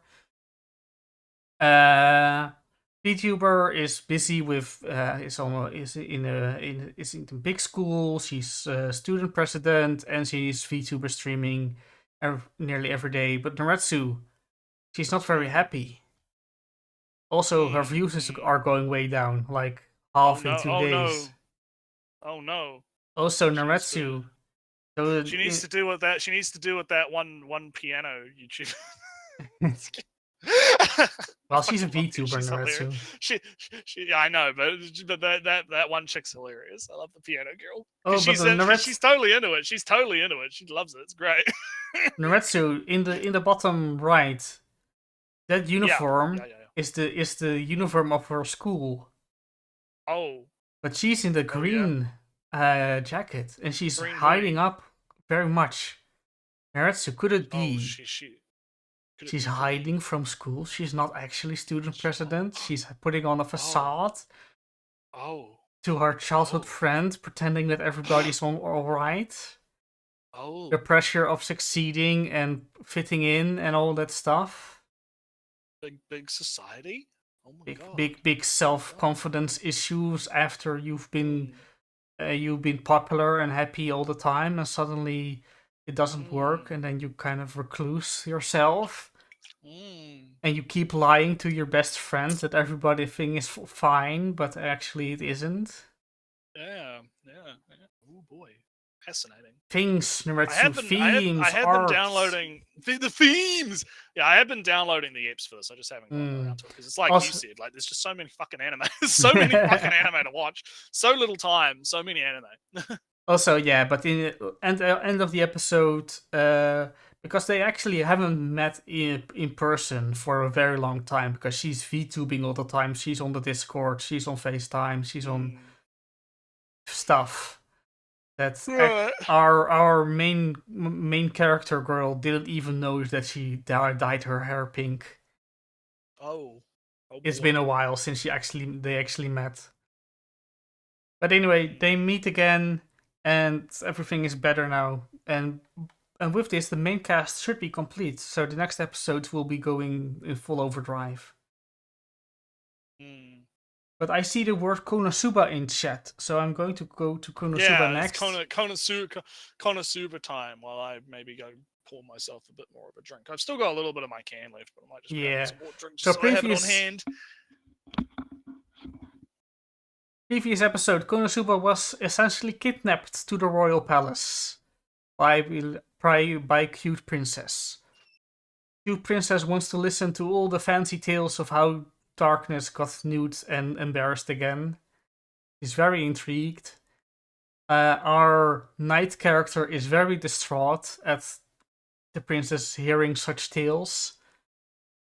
Also, Kazuma takes full advantage of being in a castle and being taken care of. Just look at him. Look at him waking up in that bed, Naretsu. Oh damn, he's even... Do you hear that? He's not even here. Anyway. Konosuba taking full advantage of him. Oh, Naretsu, you're back? It was all just an... It was all in our heads, and Naretsu never existed. But yeah. Damn, I don't have anything to talk to. Yeah, he's killed. He's dead. What do we do, chat? Now that Naretsu is dead. I'll just talk about feelings. Konosuba, very good. To be very honest, I think the setup... that is, yes. I think the setup for the next arc was kinda forced. In two parts. One, suddenly Kazuma got kidnapped. Two, suddenly there is a thief on the loose. Yes, there is Chris, and it's very likely to be Chris, but Okay. Chris stealing... I've returned. I'll let you continue. Just look at Kazuma waking up in bed like that. Oh, he's having a good time. He's having the time of his life, being taken care of in the royal palace. Fun times.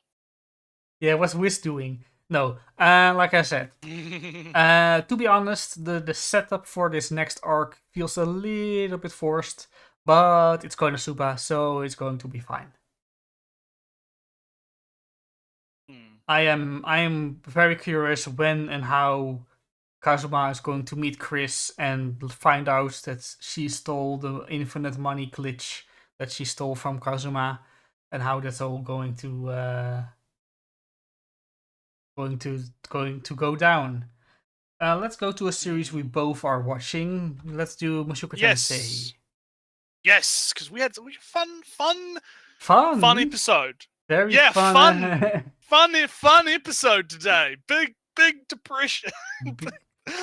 Fun episode. Everyone's talking about it. I mentioned on Twitter recently. I know, like, fuck yeah, big fun, right? Because, okay, so everyone's talking... I don't know what it is about hyper-realistic panic attacks that just causes people to fucking, like, hyperfixate on them for some reason, but it seems to be a trend where one day everyone's talking about how gross and groomery and evil and problematic Mushoku Tensei is. Oh, it's incel, evil incel. Suddenly a girl has a fucking realistic panic attack, and all of a sudden it strikes a chord. It's emotional. It evaporates, right? The criticisms evaporate into thin air. It's all about the emotional thing that strikes a chord with you. You feel the emotion, Naretsu, and then you talk about. But anyway, the emotion. dumb shit aside, let's actually discuss what happened. So, this episode really focused on our titular girl here. You know, they're doing Silent a big 7-star. experiment. Yes, doing a big experiment. She wants to get home, but oh no, it fucked up. Again. Big failure. Big failure. And she has big mental breakdown, big depression, big no. And I think the interesting angle that they took with this was that Rudius sees himself in her, right? Mm. And because of Rudius's past, being big depression, big shutdown. Well, Naretsu, from, don't forget he actually tried to commit suicide when he got rejected by that girl. That was also a big. So big. Sarah was Big Rudy know about big depression, knows what it's like to shut off from the world and become, big shut off, right? So Rudy does what he can to help our big depression girl. We need to help her, and they manage to bring a bottle into the world, and this proves that yes, we can do the teleport magic between the worlds. We can do the thing. Hope is real. Story of love and hope, Ellie. Story of love and hope is real. Yeah, in the end, Naretsu, this episode didn't really have much going in happen. It was all very emotional. What plot? Plot? It didn't. You mean to tell me it didn't forward the plot? No, it Ellie? didn't forward the plot. There wasn't much forward momentum in the plot. It was all character. It's all horrible. Feelings. 0 out of 10. 0 out of 10. Not enough plot. Yep. It's all over. Shit show. Terrible shit series. Freeman wins. Freeman sweep. But no, yeah. So that's kind of. I guess you could say that that's one thing. But I think it gave us a lot of good characterization. It gave us, Rudy is kind of a bit self-reflective in this episode as well, because again, he sees himself in her depression, right? And he knows what that's like, right? He understands, so he's kind of trying to, provide the help that he never got. And it's, well, I would say never got, but he tried to, get her out of it, right? And the only way to do that was really to get the gang together, right? We get the gang together, we figure out a solution, right? We figure out a way to continue the research, get the problem, do the thing, right? And it's all happy, and then we get the end of the episode. Our bald man returns. Yeah, rude shirt. I didn't pick an image from that because reasons. But we also get the sisters have shown up, because the side kind of narrative is that Rudius gets a letter from Dad, and Dad is like, we're going to go to dungeon and do big dungeon thing, and I don't want to have the girls be in danger because we need someone to look after the girls. I'm sending the girls to you with a friend who might, who knows you, and and you're married anyway, so and you're married and anyway, you have a so house. big house, So that's kind of the side background thing that happens and gets resolved at the end of the episode where they show up. And this coming episode, we're going to get to see, probably the outcome of that. So I think that's pretty much it, really. Yeah, I think it was a good episode. There was, of course, the OP spoils, in a sense that Rudy is going to go there at some point, maybe via teleporting circles, because I don't think he's going to make the entire year trip or whatever to get there. I think he's going to, because Nanohoshi knows... Maybe something happened. Something big, something happened. I think Nanohoshi would know where the teleporting circles are in this world and where they're going to, so Nanohoshi can help Rudy out. Oh, you want to go there? All right, you prevented me from killing myself, so I'll tell you where the circle is and where it goes, so you can get there in like a week instead. Maybe. I'll quickly whip something up for you or something. Yeah, like instead of a year, it takes you a week to get there. That helps. So yeah, we'll see where it plays out, how it goes. But I've been enjoying it so far. I think it's fine. It's slow burn. It's slow burn, and I found the real hyper realistic panic attack, right, to be to be quite well depicted, right. You get to see the look of absolute despair and death in her eyes. So it's kind of sudden because she looks normal and suddenly she looks like this. I think the thing is like that's sometimes you just don't pick up on it, right? Yeah. Like, you don't. Also, just the thing, she did say before that she hates the food here, and she looks like very parched or worn out. So stress and not eating, and the only thing she likes to eat are potato chips that Rudy made with us one time. Not very good for you, no. No, so kind of not surprising that she's depressed and malnourished at the same time and under high stress. Yeah. But I think it was handled. Yeah. All right, now so one of your anime. Let's do the kaiju. One of my anime. Let's do kaiju. Yeah. So kaiju's fucking great. It's funny. It's actually really, really funny. The humor in kaiju is really good. So this episode, obviously, he's transformed into the kaiju. He now has kaiju powers because he can now transform into kaiju, and this causes big problems because he's done it in the hospital, and everyone's freaking the fuck out because there's a kaiju in the hospital. So he gets reported, and him and his buddy have to basically run.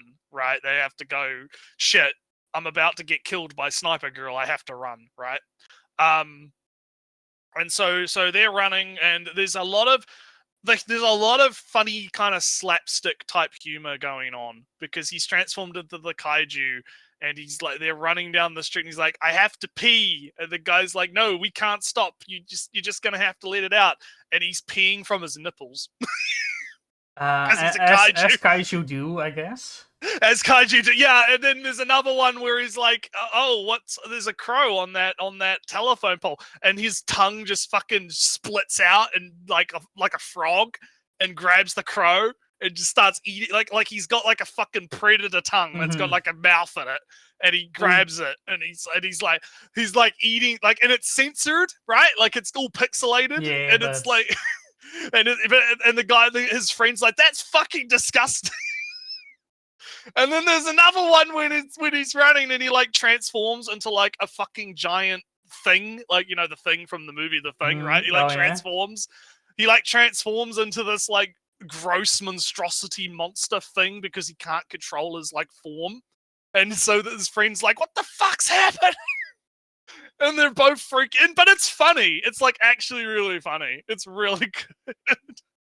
And it does get kind of serious because another kaiju shows up, and that kaiju's causing problems. And so our guy is like, I'm gonna go fuck up this other kaiju, and he saves the little girl character in the bottom, and he's trying to cheer up the little girl character by smiling, but because he's smiling that is like horrific, it's freaking her out even more.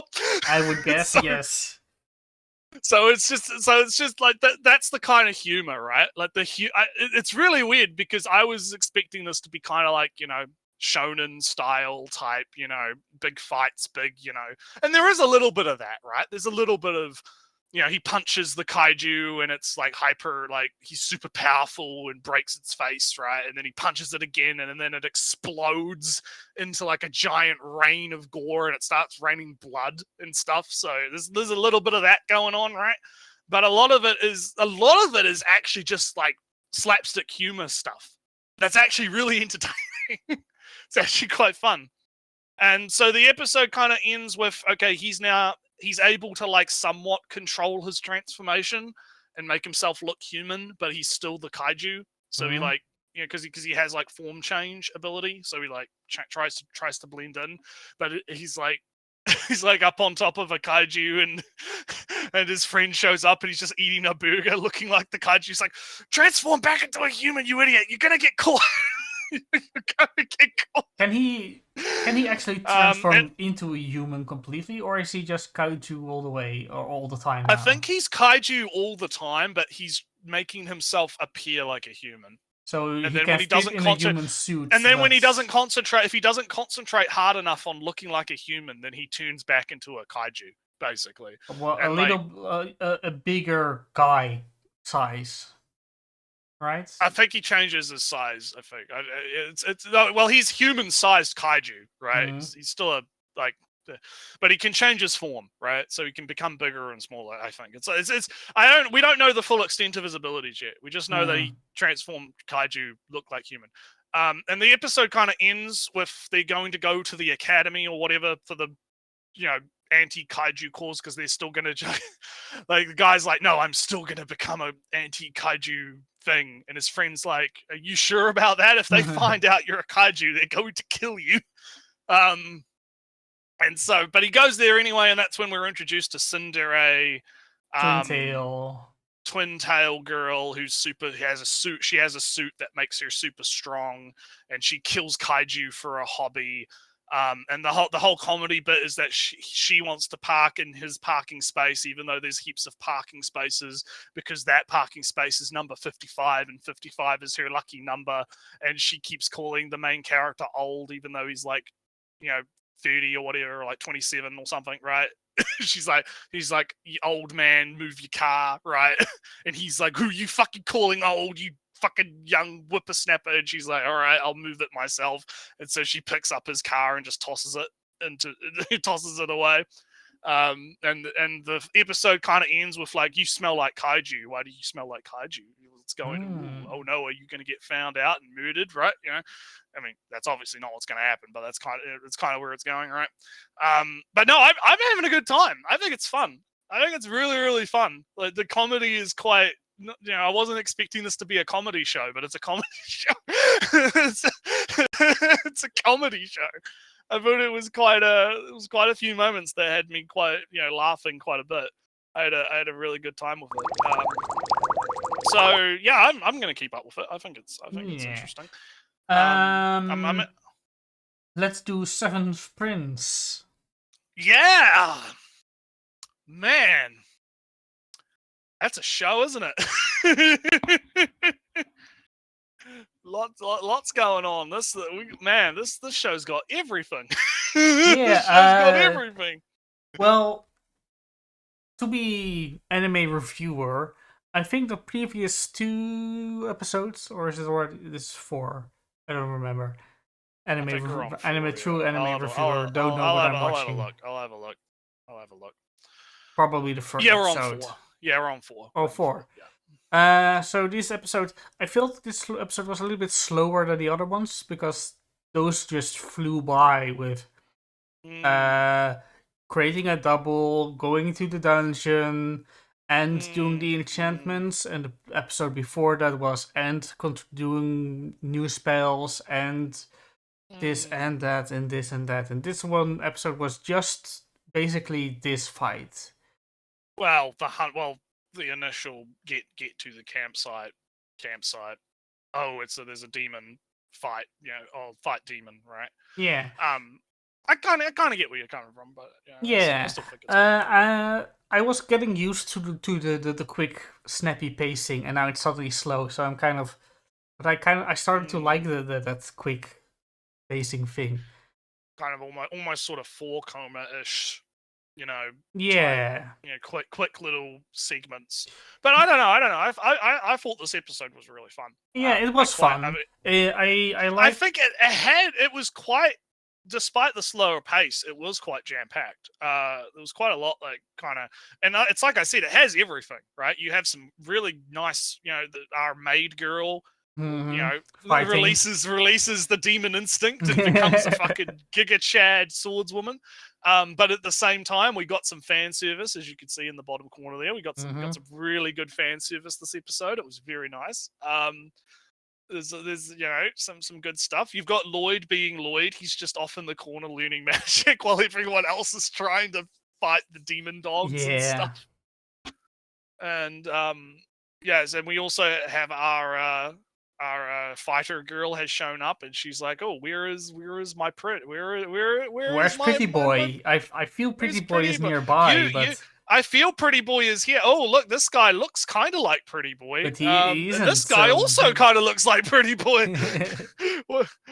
What's going on? I might just tag her. And then there's also like the conflict between her and the maid girl is quite funny. There's conflict going on. It's good. I've really enjoyed this show, Ellie. I really like it. I think it's one of the. I have a feeling this is going to be one of those sleeper hits of the season. It's going to be one of those shows that I think a lot of people kind of skip, right? Because it's reincarnation, Shotokan, whatever. But then you actually open it and it's like good. You know, like people are going to look at it and think it's generic, right? And then they look at it and they actually watch it and it's like, wow, this is actually really cool. Nah, it's worse Overlord in the sense of even way more overpowered stuff. Oh yeah, so they're also overpowered. It is but no, I think it's quite fun. I think watching the maid girl kind of, get super overly protective and go completely ape on the demon dog is pretty fun, And I think it was quite, she's got her like cool moves, the dragon rise, dragon swallow rise, dive. Did I say it correctly? swallow dive, yeah, just fucking. And it's all really nicely animated too, right? It's all quite nice, Yeah, I'm down. I'm locked in. I'm committed, right? As the Zoomies would say, I have locked in, and I am totally on board with where this is going. I want more. I'm very into it. Yeah. I am. They set up the temple thing, and I assume that there's just another magical technique thing. I assume it's gonna be like they're either gonna seal the guy back in the temple, or there's gonna be something at the temple that Lloyd is gonna use to defeat. Because he keeps regenerating, right? So he's probably like immortal in a sense. Yeah, my guess, power. right, is just that, I do this mana transference thing. You know Yeah, what? Let's transfer all that mana into me, so now he's just a husk of nothing, or something. Yeah, something like It's that. going to be That's what solved I'm in like thinking less too. than 10 seconds when Lloyd actually starts doing something. Yeah, I agree. Well, I mean, just because it's predictable like that doesn't necessarily mean it's not. Oh, of course So not. we'll see. It's all about see how it the goes. panic that the other characters are going to have. Yeah, it's going to be about that, and also just again, I think the key word for this series is it's just fun. Yeah. Right? It's not it's not super serious, and it doesn't have to be super serious. It's just kind of like, yeah, so Lloyd's having a good time. He's having the time of his life. He's having the time of his life. Everyone else is fighting for their lives. But, and I guess one thing that we forgot to mention was obviously his enchanted swords are like super fucking OP. Yeah, like... But you already saw that when the sword cut through the scabbard last episode. Yeah, but then they're like slicing through the kubos or whatever, the kobolds or whatever, and fucking cuts them straight in half. Yeah. But yeah, no, it's good. It's good. I like it. I'm on board. And then I'll go into Spice and Wolf a little bit. How's it going? Same as always? Same as well, always? Hollow is captured, and they know she's a wolf type thing. Also, she doesn't want to be alone quite a lot. So when Lawrence talks about, I'm going to stay here and have here my shop, she wants to go north. And then he says, well, I'll buy you a carriage or something. And then she goes, damn, no, dude. I want company. I've been alone for too long. I want man. Need big husband. I want big husband. I want big friend to be with me, because everybody just dies eventually if I just stay in one place. Anyway, also Lawrence, the reason why Hollow is being captured is also because Lawrence got on that money, less silver in the coins thing, and there's a big guild, training company, drama, and Hollow was being found. People know about Hollow somehow. Yeah, that's kind of the thing. The resolution will, I think, come next episode, and the anime just is Spice and Wolf just keeps being good. What can I say? What I can say is that I very much feel they have a lot more emotion, subtle emotion in the ears and the faces than they did last time. Because they have the technology. Yeah, we have the technology. And now we can do emotions. Natsu, talk about Blue Archive.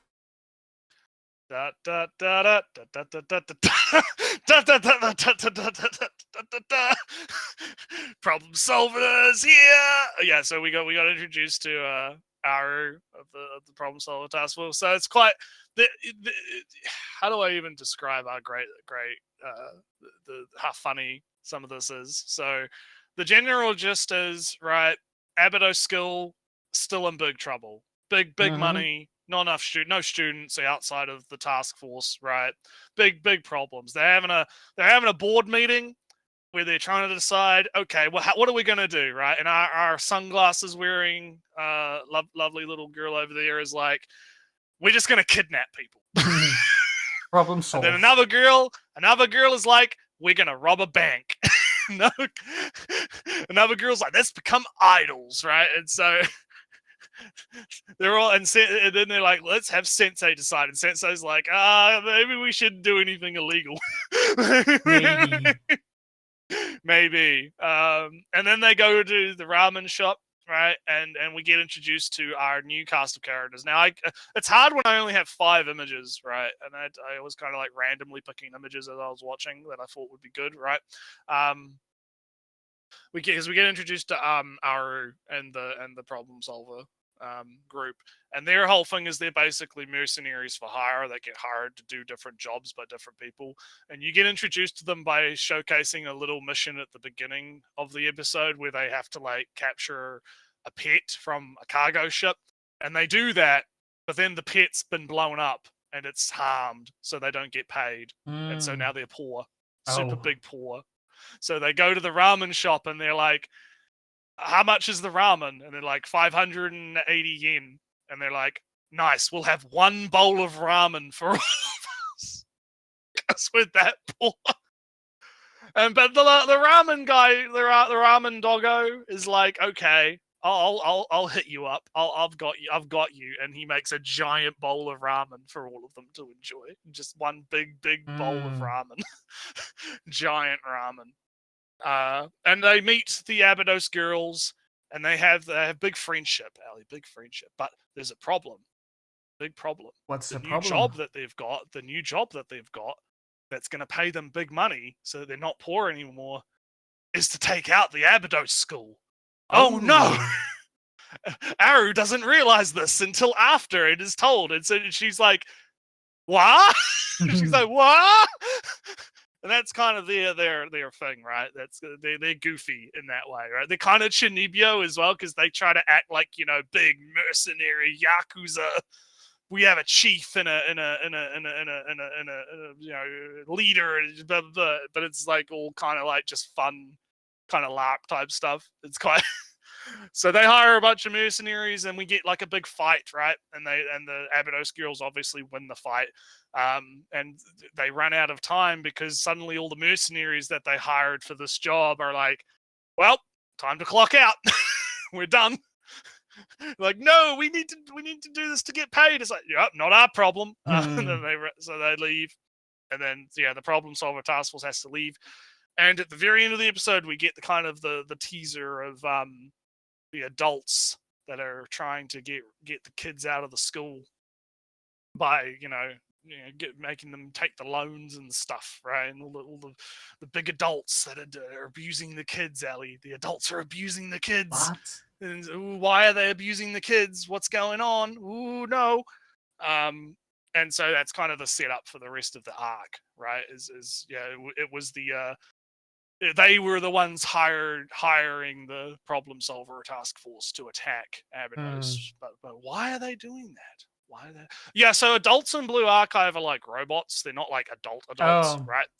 I should probably mention this, right? There are okay, so adults are represented either as like the doggo, like dog, like animal people, right? So they're animal people or they're robots, right? And I feel like that's like an intentional kind of metaphor in a sense. I'm not sure. I'd have to like psychoanalyze and kind of do big brain over analytical shit on it, right? But there's also a group of adults that are more kind of represented as like I think he's called the Man in Black or something. I can't remember his actual name. Someone will have to correct me. But there's a guy. He looks like Sitch from the Sitch and Adam show. He's like all black. He's got like lightning bolts all over his face. One of his eyes is like a fire or something. There's adults that are represented like that, and they're kind of like the sort of, you know, underhanded. They want to kind of gain power over because the students have all the power, right? Because they have the halos, and the halos make them invincible, and the halos make them super strong. So adults can't really take over or have power over the students, right? So the whole thing with the I can't remember what they're called. Their logo is an octopus or something, right? But they're the guys that they have like a PMC, and they have like the loan company and the bank and all of that stuff. And they want to get power, right? Because they feel like they should have the power because they're adults, right, and not the kids, right? And that's kind of the conflict going on. Is that the adults want to take the power away from the students, right? Because they feel like the students are obviously, you know, they're kids, right? Versus adults. The new generation can't have control. We, the old generation, should have all the control. Kind of, yeah. So, and I think that might be kind of the underlying sort of message. I mean, there's a lot of like stuff about responsibility and hope in Blue Archive, from the lore that I've watched. So it's quite, yeah. So we haven't quite gotten there yet, right? Like the plot hasn't really like kicked, right? We're just getting kind of like the hints of what's going on, right? Because obviously they're trying to get the school to close down for some reason, right? And they have a big presence in the Abydos region for some reason, but we haven't really been clued in yet into the reasons why. And, you know, I guess I could probably sort of talk about it a little bit because I do kind of know where it goes based on watching those lore videos about it. But there is this idea that perhaps the students have ties to these like old gods in a sense, such, you know, like our pink-haired girl with the sunglasses. She has a shield, and her shield is what is it called again? It's an Egyptian god. It's like Horus. The shield is Horus, right? And she's got heterochromia, right? And there's like this idea of like perhaps maybe the students could be utilized to like create these like gods or something. And they want to do experiments to use these students to gain power through these gods and stuff like that. So there's some stuff going on with that's going to come up later in the series if they get to it. But yeah, so far it's good. It's good. I've been enjoying it. It's a fun time. And I think if you're a fan of Blue Archive, you're going to be very happy with what you're getting. You got your Aru fan service. She makes all the funny faces. It's good. She makes all the funny faces happen. It's a good time. But let's talk about the best show of this the best show of the season. The Go-Go Loser Ranger Rejects. Yes, the best show of the season, absolutely. I didn't intend for those two faces to match up so well, but it does, doesn't it? Yeah, it does. So you go first. I've been yapping on. Yeah, I've been yapping. We get a little bit more detail in how the deal with the Dusters came about. That is, hey, I just killed all your bosses. Let's not fight. Let's form a equal relationship, guys. Oh yeah, yeah. We're going to Mutually be best. beneficial relationship. We're Totally, going to yeah, be yeah. best friends. We will have the power to kill you all whenever we want, and you be not killed. As long as you do everything we say. Yeah, totally beneficial. Fair relationships. Also, our fighter D got confronted by, I forget his name, or Hibiki. A fanboy man, yeah. Fanboy man. And it turns out that Fanboy man isn't as much a fanboy of the Rangers as he is of peace. Love and hope. Love and hope. Big. Let's let monsters live coexistence. Coexistence, good. Let's we don't have to be bad enemies. Big bad man. Yeah. Don't. It does. It makes me more intrigued because the opening has a bunch of these colorless rangers, and if they all kind of are into this peace idea, I wonder how that will go on when in the future. Because D is dead. Yes, and of course D rejects him. Yeah. On the offset, right? Even though he's like, let's work together for peace and harmony, and he's like, no, fuck you. you humiliate us, you kill us, you make us into your slaves. Why the fuck? What the fuck? What do you? I'm here to fucking conquer the world, right? That was my original intent. That was the reason why we're on this fucking planet, right? We're here to, world domination. That's what we were here for. Why would I want to work with you, right? What do you mean? Fuck off. he just leaves, right? And so it's good. And then we get the infiltration of the Red Tower, right? And we get to see, again, the humor's really good. Good and on point. I do think it's the Tokita, if I remember correctly, the next in line to be Red Ranger, as he says himself. He talks about the nobility of the noble cause you get from mortality. Oh, I have the potential to grow because I am mortal. I adapt and change and grow as a person because death is a thing for me. You are stagnant and the same and boring because you are immortal. That line of thinking and saying stuff, I have heard that before, Nuretsu, in fiction. Oh, a high and mighty god says how can you mortals, how dare you challenge me?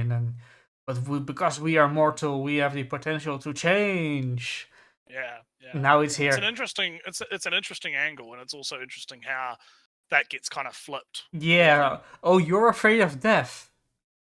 Yeah. I'm going to threaten you with your life. What are you going to do about that? Yeah. And then the tables have turned. But as I mentioned, the humor is good too, because it's like, oh yeah, where do you keep the sacred artifact in a fucking golf game? Yeah, I think it's just it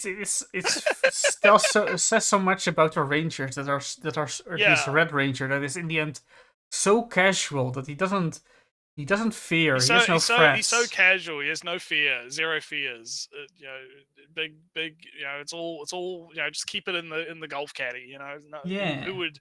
It's a long straight object. What's a better place than the golf caddy? The golf caddy, yeah. And then of course we get the showdown on the roof, which was quite. God, I love how menacing they make him. Like, it's so good. Yeah, he's so menacing, but he's also so sleazy, right? He's so, up himself, right? Like, he's so fucking sleazy and like he feels like he's grimy, right? And it's funny how they, it's all a show, right? We have to make it look, the drama, right? We're on TV right now. We have to make this look, I can't just kill you right away. I have to make it like a narrative, right? We have to do the thing. I'm going to offer you the chance to join us. Well, Nersu, I wanted to say something about this. Because I got the feeling that Red is kind of the worst of them all. Maybe. because But we haven't really seen the others yet. Though. We no, haven't really had but them. I'm catching glimpses Mm, in that Pink can identify the Rangers. Oh, you're the same guy, and Red can't at all. So mm, Pink pays attention at least. mm, Green doesn't think of killing him right away, mm, and Yellow is not that concerned about him being there at all. It's only really Blue that says, "Oh, you're here. I'll kill you." That's kind of bad in a sense. But Red is the manipulator. He's the one who's going to Yeah, guide. he's big. No, we can make this into big TV ratings. Yeah. Big TV ratings. Join us. So, It'd be cool. Okay, guess I'm gonna kill. Oh, right, you rejected. Time yeah, fine. so I don't think Red was really into Green's idea of having him join them, because it's too beneath him. If Red was really into the idea of the story arc of him joining the Rangers as a convert or something, he would go, he would go another back and forth, but was just, "Oh, you're so noble, come join us," and then he says, "No." And then you go, Fuck you. but your potential is being wasted over there. Join the good guys, can't you see? But Red just make it. said, Big. Red did nothing of that back and forth. It was one try, one lazy try, in fact, and then said, "Oh, it didn't work. Oh, kill him. Yeah. Just kill him." But is he dead? Is he actually dead? I don't think he is he actually dead. Even well, because here's the thing: his arm survived. yes, right? but also So, F's arm survived for a little bit, so that's kind of. Well, yeah, true. I mean, I guess that's kind of a problem, as we don't quite what is the mechanics of this, right?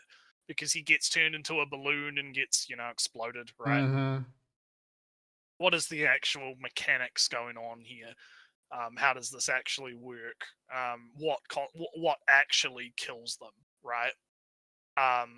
Because we know that the divine artifacts supposedly are the key to them getting killed, but also the way that they transform. So assumedly, Red can't transform anymore. Yes, that's going to be interesting. I'm on the edge of my seat to see where this goes. And we also got I think Naretsu, a new bad guy showing up. Ooh, the new bad guy. Rangers. I think Lightning Man, Rangers getting killed. What's going on here? Ooh. I think that Red is going to wear a suit and pretend that he's transformed. Right. Yeah, I think that's what's going to happen too. Yeah. See where it goes from there. That's what's going to happen for the public, but he can't transform anymore.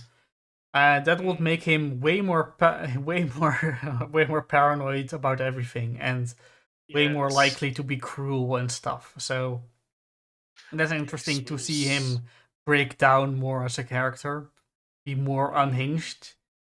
He was super confident and swaggy and all, just talks. Yeah. And now he's going to be. I won't be surprised if he's going to put a bigger garrison up in the fortress or something. Yeah, we'll see how it plays out. But I'm fascinated to see where it goes. I am thinking that the next episodes will be those Rangers. I don't think D is coming back next episode. That's way too quick. Well, we'll see, because I don't know. Obviously, because I think in prediction time, future sight, D won't come back for like 2 episodes at minimum. Like this is episode 3. D won't come back into episode 6 at the earliest. And then, of course, you also have Yellow Girl, who has her own agendas, and she's like, "Oh, I'm rooting for the other girls, the rejected girls." I don't believe that that's in that sense the reasoning. I think she has a more personal she has her own reasoning, thing. Yeah, maybe there's something else going on. Maybe some shady, backdoor rooms, alleyway assassination of her mother or something. Yeah, there's definitely something else going on there. But we'll see. There's enough here that's really intriguing to keep up with it and see what happens. So, yeah, I'm down. All right. Uh, I think that's Mashoko Tents. Yeah, I think that's it really. For yeah, me, that at was least. all the animes. I Yeah, did. yeah, sure, yeah. Nah, I don't have to. I mean, I want to talk, say from. Oh, I've nearly been. Almost got all the achievements in Loop Hero, but that's the end of the. That's the end of the Yay! announcement. Yeah, pretty much. Pretty much, yeah. We haven't, it's a shorter episode today, but it's also, so I think we're pretty much time. I saw that Slime is getting a game apparently. So Yeah, I saw a headline, but I put it kind of in the same category as all the Sword Art Online games. They exist. They exist. I mean, But anyhow, I only saw the headline, so I can't speak to the quality, but I kind of feel that's going to be the bar. Alrighty. So I guess we're pretty much Yeah. done. I don't think there's much else for us to go over. Yeah, it was fun times, guys. Fun times. So next week we'll be possibly doing something a bit longer. Yeah. Probably at See how the we go. usual time. This time, like I said before, this time I have to go to bed a little bit earlier. Tomorrow going to the island, so big this stuff. shorter episodes, only 2.5 hours. Next time, I think I can go however long I want. Yeah. All right. Awesome. All right. Well, we'll catch you guys next week. Yeah. Later. Bye. Bye.